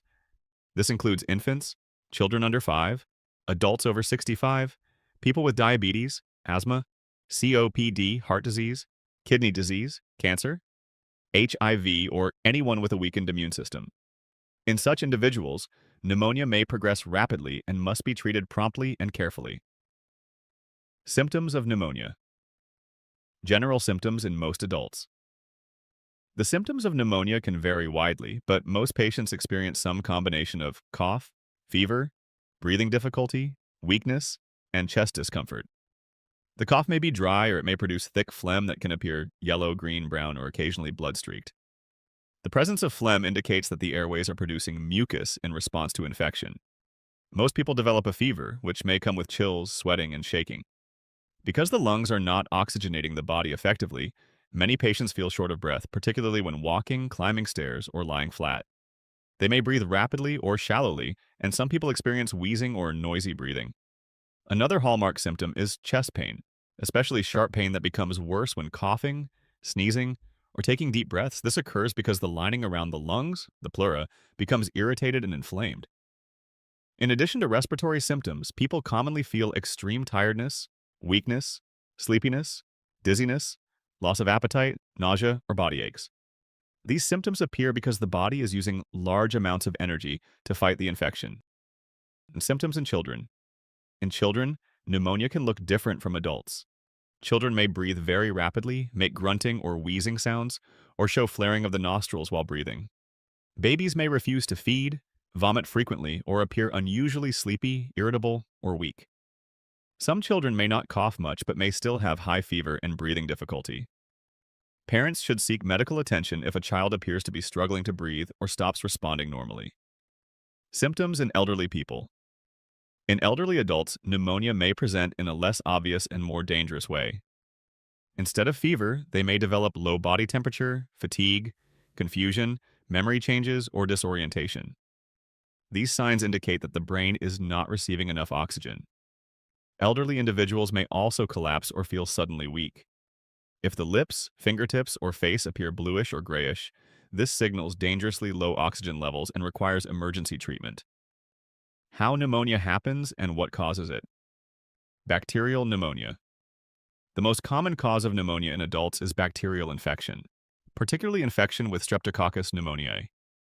This type of pneumonia often develops after a person has already had a cold, flu, or throat infection because the respiratory system becomes irritated and weakened, making it easier for bacteria to invade the lungs.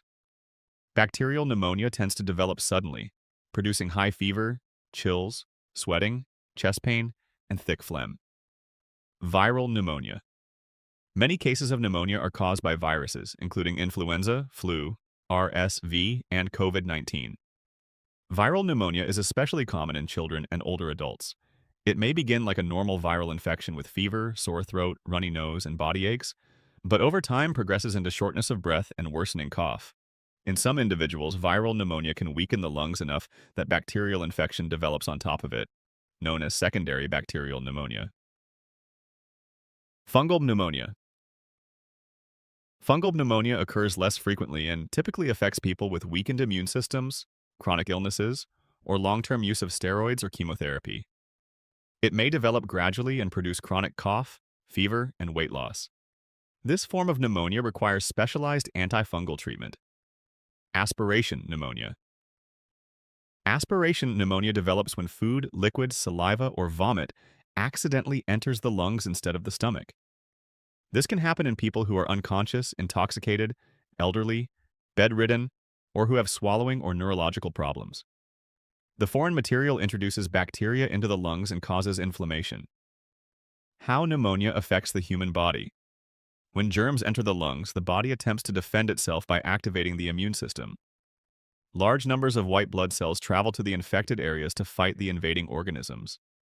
While this immune reaction is necessary, it also triggers inflammation.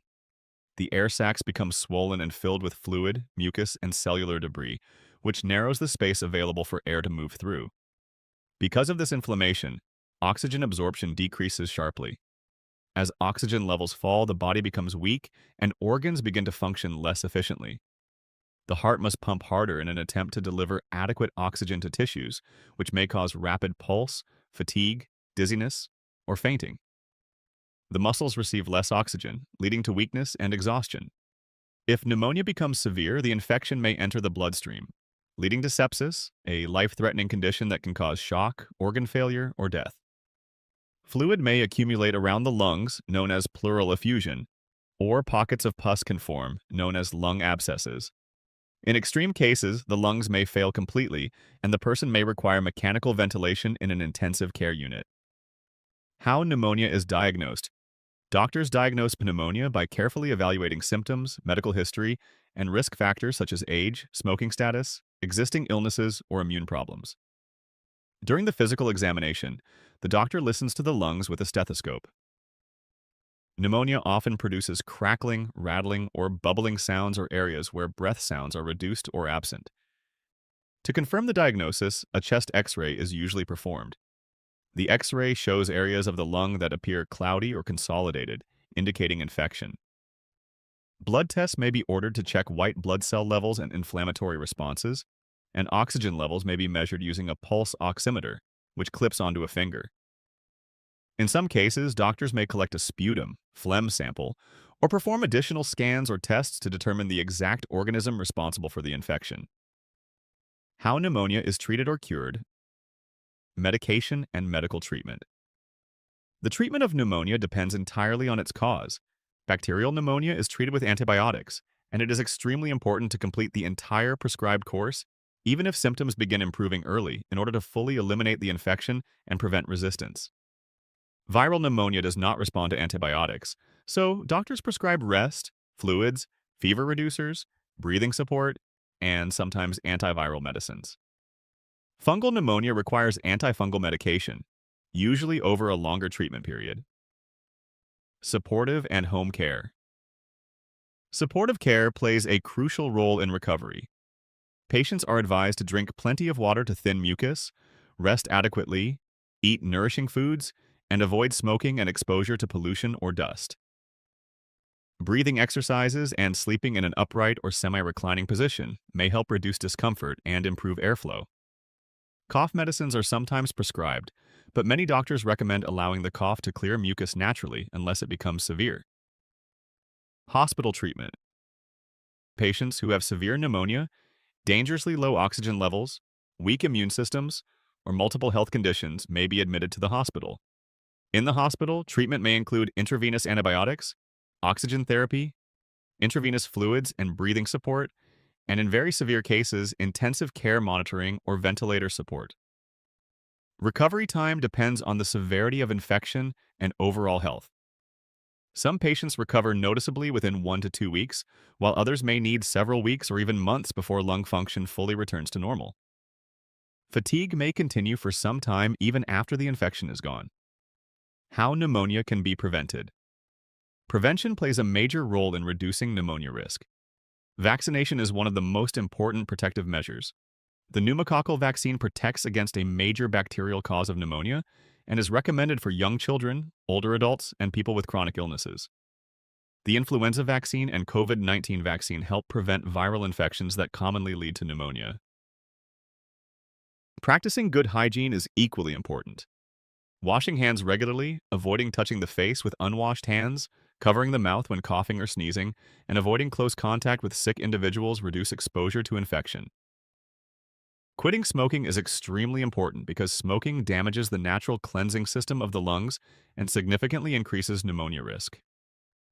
Maintaining a healthy lifestyle, including balanced nutrition, adequate hydration, regular exercise, and sufficient sleep, helps strengthen the immune system, making the body more capable of fighting infections. People at risk of aspiration should eat slowly, sit upright while eating, avoid lying down immediately afterward, and seek treatment for swallowing or reflux problems. When to seek urgent medical help. Immediate medical care is required if a person develops severe shortness of breath, chest pain, confusion, bluish lips or fingertips, persistent high fever, fainting, or worsening symptoms despite treatment. These warning signs indicate serious oxygen deprivation or complications that may become life-threatening without urgent care. Thank you for watching. See you in the next video. An average adult human brain is about the size of a medium cauliflower, measuring roughly 15 centimeters or 6 inches in length. It typically weighs approximately 1.3 to 1.4 kilograms. It is surrounded and protected by cerebrospinal fluid which cushions the brain and helps to remove waste. Here is a brief overview of all parts of the brain. We will discuss every part in more detail later in the video. Cerebrum. Responsible for higher cognitive functions, cerebellum, coordinates motor movements, balance, and posture. Brainstem. Controls heart rate, breathing, digestion, and sleeping. Thalamus. Acts as a relay center, directing sensory and motor signals to the appropriate parts of the cerebral cortex. Hypothalamus. Regulates hunger, thirst, body temperature, and the release of hormones. Limbic system. Contains structures like the amygdala and hippocampus and is responsible for emotions, memories, and certain aspects of behavior. Pituitary gland. Releases hormones that regulate several physiological processes, including growth and metabolism. Basal ganglia. Is a group of nuclei that play key roles in movement regulation, habit formation, and certain aspects of cognition and emotion. Corpus callosum. Facilitates communication between the left and right sides of the brain. Ventricles. Produce and circulate cerebrospinal fluid to cushion the brain and remove waste. Now we will discuss all these parts in a bit more detail to understand what are these and how they work. Cerebrum. The cerebrum is the largest part of the human brain, accounting for approximately 85% of its weight. It is responsible for most higher-order cognitive functions and can be described in further detail as follows. 1. Hemispheres.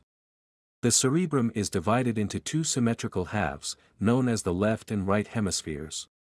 These two halves are separated by a deep groove called the longitudinal fissure but are connected by a thick band of nerve fibers known as the corpus callosum. Left hemisphere is typically associated with logical thinking, analytical processing, and language. In most right-handed individuals, the left hemisphere is dominant for language. Right hemisphere is more involved with creativity, spatial ability, artistic, and musical skills. It also plays a role in interpreting visual information and processing emotions. Lobes of the cerebrum.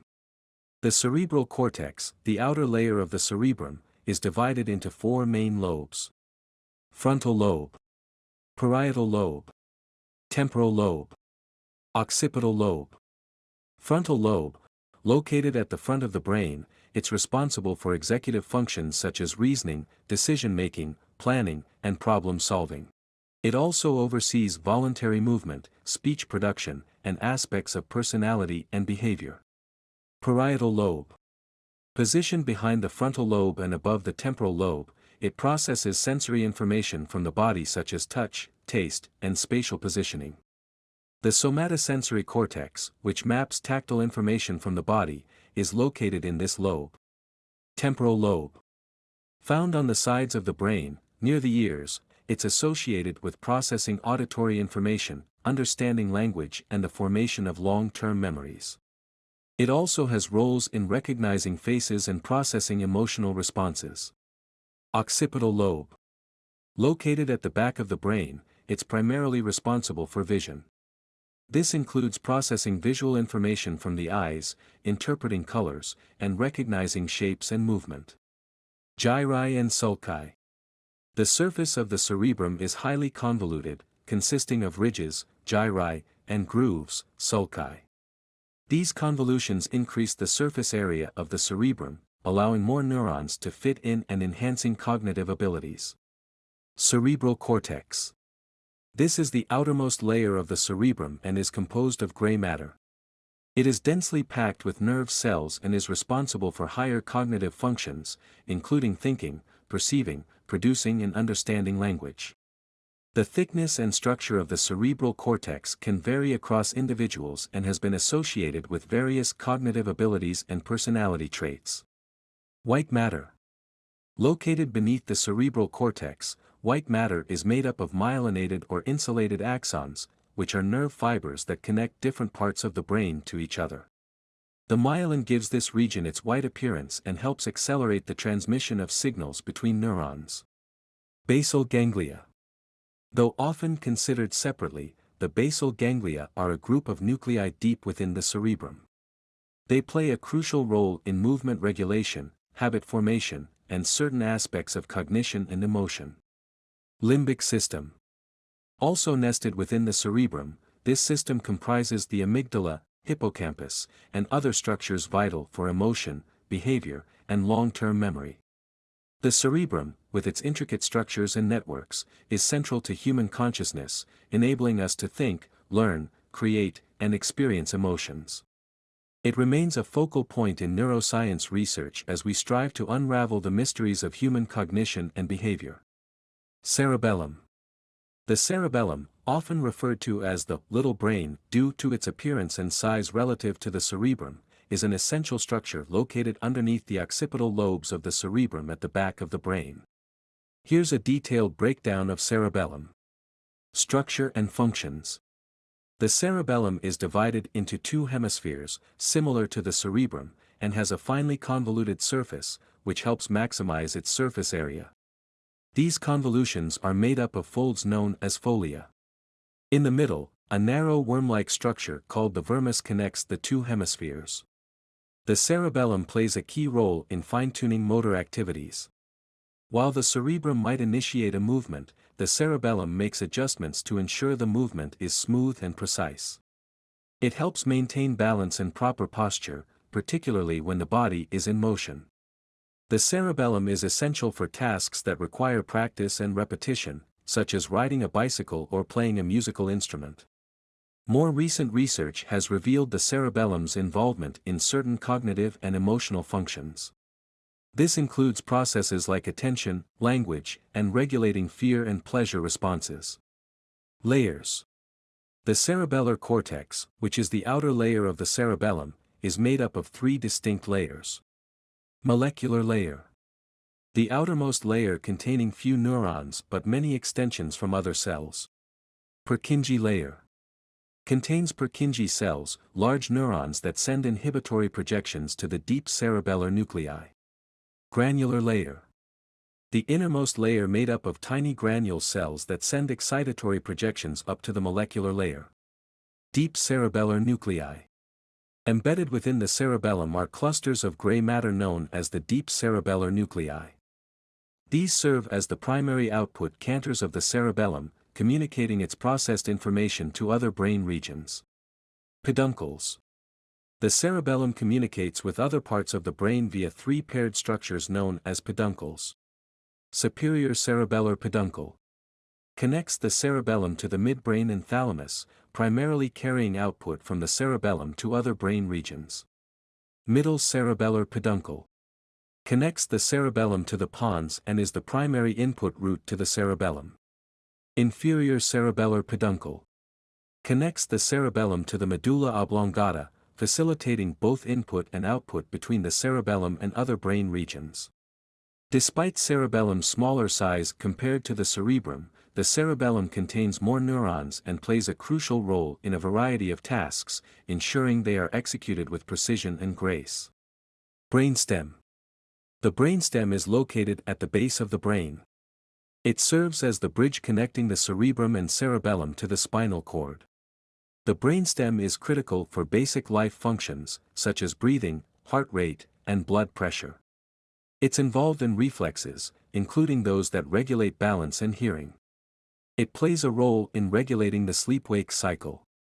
The brainstem serves as a conduit, with ascending tracts transmitting sensory information to the brain and descending tracts sending motor information to the body. Cranial nerves 3 through 12 originate from the brainstem, controlling functions such as facial expressions, swallowing, and sensation in the face. Here's a detailed look at brainstem. Components. The brainstem can be divided into three main structures, each with specific features and functions. Midbrain or mesencephalon. The most superior portion of the brainstem, the midbrain, is located beneath the thalamus and above the pons. Prominent structures include the cerebral peduncles, which contain motor and sensory tracts, and the corpora quadrigemina, composed of the superior and inferior colliculi. The superior colliculi are involved in visual reflexes, while the inferior colliculi are associated with auditory processing. The midbrain houses the red nucleus, involved in motor coordination, and the substantia nigra, which plays a role in reward and movement. The midbrain contains nuclei for cranial nerves 3 and 4. Pons. Positioned between the medulla and the midbrain, the pons appears as a bulging region on the anterior part of the brainstem. It primarily acts as a relay station, transmitting information between the cerebrum, cerebellum, and spinal cord. The pons also plays a role in regulating the sleep-wake cycle and houses nuclei for cranial nerves 5 through 8. Medulla oblongata. Located closest to the spinal cord, the medulla oblongata is the most inferior part of the brainstem. It regulates several vital and involuntary functions, such as heartbeat, blood pressure, and respiration. Any significant damage to this region can be life-threatening.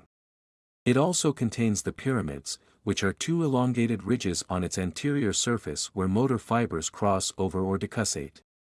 This decussation is why each hemisphere of the brain controls the opposite side of the body. The medulla also houses nuclei for cranial nerves 8 through 12. Reticular formation. Spanning the length of the brainstem, the reticular formation is a network of interconnected neurons. It's vital for consciousness, sleep regulation, and overall alertness.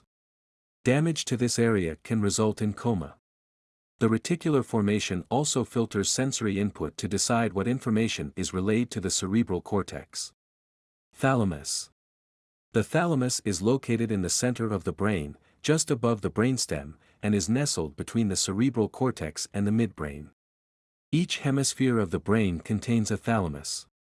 It is composed of two symmetrical egg-shaped masses of gray matter, and these are surrounded by a thin layer of white matter called the external medullary lamina. It performs various functions. Relay station. One of the primary roles of the thalamus is to relay sensory information from peripheral receptors and the spinal cord to the appropriate regions of the cerebral cortex. It processes and transmits inputs from all the senses, except smell, to associated cortical areas. Motor functions. The thalamus also receives information from the cerebellum and basal ganglia and relays it to the motor areas of the cerebral cortex, aiding in the coordination and modulation of movement. Sleep and wakefulness. It's involved in regulating states of sleep and wakefulness. The thalamus plays a role in controlling the sleep spindle activity during the sleep cycle. Consciousness. The thalamus contributes to consciousness and alertness, particularly through its connections with the cerebral cortex and the reticular formation in the brainstem. Pain perception. The thalamus is also involved in processing pain signals and can modulate the perception of pain. Hypothalamus. The hypothalamus is a small but crucial region of the brain that plays an integral role in connecting the nervous system to the endocrine system via the pituitary gland. The hypothalamus is located below the thalamus, approximately above the pituitary gland, and forms the lower walls and floor of the third ventricle in the brain. It's about the size of an almond and consists of various nuclei and nerve fibers. The hypothalamus is connected to many parts of the central nervous system, including the cerebral cortex, thalamus, basal ganglia, and limbic system. The pituitary gland is attached to the hypothalamus by the infundibulum, or pituitary stalk. Through this connection, the hypothalamus can regulate a wide variety of bodily functions by influencing hormone release from the pituitary. Hypothalamus perform various functions, for example, endocrine system regulation, autonomic nervous system regulation, temperature regulation, hunger and thirst regulation, sleep-wake cycles and circadian rhythms, emotion and behavior, and memory. Limbic system. The limbic system is a collection of structures in the brain involved in various functions including emotion, behavior, motivation, long-term memory, and olfaction. Limbic system is a group of interconnected structures. Here are some of the primary components. Amygdala. A small, almond-shaped set of neurons located deep within the brain's medial temporal lobe. It's key in processing emotions, especially those related to fear and pleasure. Hippocampus. Located in the medial temporal lobe, the hippocampus plays a critical role in forming new memories and connecting emotions and senses, such as smell and sound, to memories. Thalamus. While primarily a relay station for sensory and motor signals to the cerebral cortex, the thalamus does have connections with the limbic system and is involved in some of its functions, especially in relaying sensory information. Hypothalamus. Situated beneath the thalamus, the hypothalamus regulates vital functions like hunger, thirst, body temperature, and sleep. It also helps in controlling mood and emotions and is integrally linked to the endocrine system. Cingulate gyrus. An arc-shaped region that plays a role in regulating aggressive behavior and linking behavioral outcomes to motivation. Parahippocampal gyrus. Surrounding the hippocampus, this region plays a role in memory encoding and retrieval. Basal ganglia. While often associated with movement, the basal ganglia have connections to the limbic system and play a role in certain emotional and cognitive functions. Olfactory bulbs.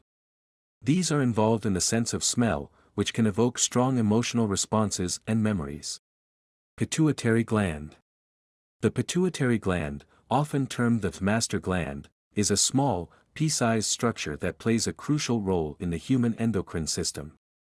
The pituitary gland is situated at the base of the brain, right below the hypothalamus, and is housed within a bony structure called the sella turcica of the sphenoid bone. It is attached to the hypothalamus by a thin stalk known as the infundibulum or pituitary stalk. The gland is divided into two primary sections, the anterior pituitary, or adenohypophysis, and the posterior pituitary, or neurohypophysis. Anterior pituitary, adenohypophysis. This lobe synthesizes and releases several hormones, regulated by releasing and inhibiting hormones sent from the hypothalamus via a portal blood system.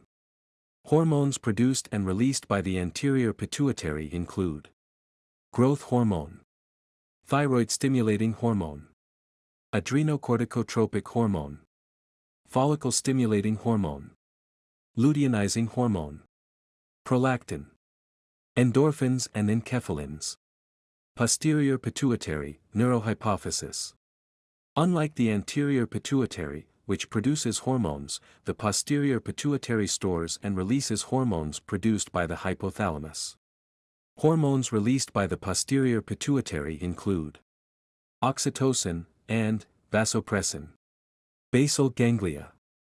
The basal ganglia are a group of nuclei located deep within the cerebral hemispheres that play crucial roles in a range of functions, including the control of voluntary motor movements, procedural learning, habit formation, and emotion, among others.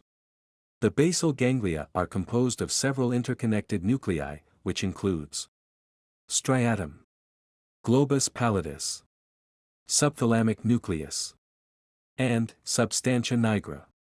The basal ganglia have several pathways that process and relay information. Direct pathway, indirect pathway, hyperdirect pathway. Proper balance between these pathways is crucial for smooth motor control. Function. Basal ganglia perform several functions, which include motor control. The basal ganglia, in coordination with the cerebral cortex, thalamus, and brainstem, help smooth out and coordinate movements. They're involved in the initiation and termination of movements, ensuring movements are fluid and purposeful. Procedural learning. They play a role in the learning of routines or sequences, especially motor sequences. Emotions and behavior. The basal ganglia are connected to the limbic system and have been implicated in the control of emotional behaviors and responses. Cognitive functions. They contribute to certain aspects of cognitive processing, decision-making, and task switching. Corpus callosum. The corpus callosum is the largest bundle of nerve fibers in the brain that connects the left and right hemispheres, allowing them to communicate and coordinate with one another. Anatomy and structure. The corpus callosum lies beneath the cerebral cortex, arching around the lateral ventricles. It is composed of over 200 million axonal projections, facilitating the transfer of information, integration of motor, sensory, and cognitive performances between the cerebral hemispheres. The corpus callosum can be segmented into different regions based on its anterior to posterior orientation. Rostrum, genu, body or trunk, and splenium. Functions. Corpus callosum performs several functions, which include interhemispheric communication.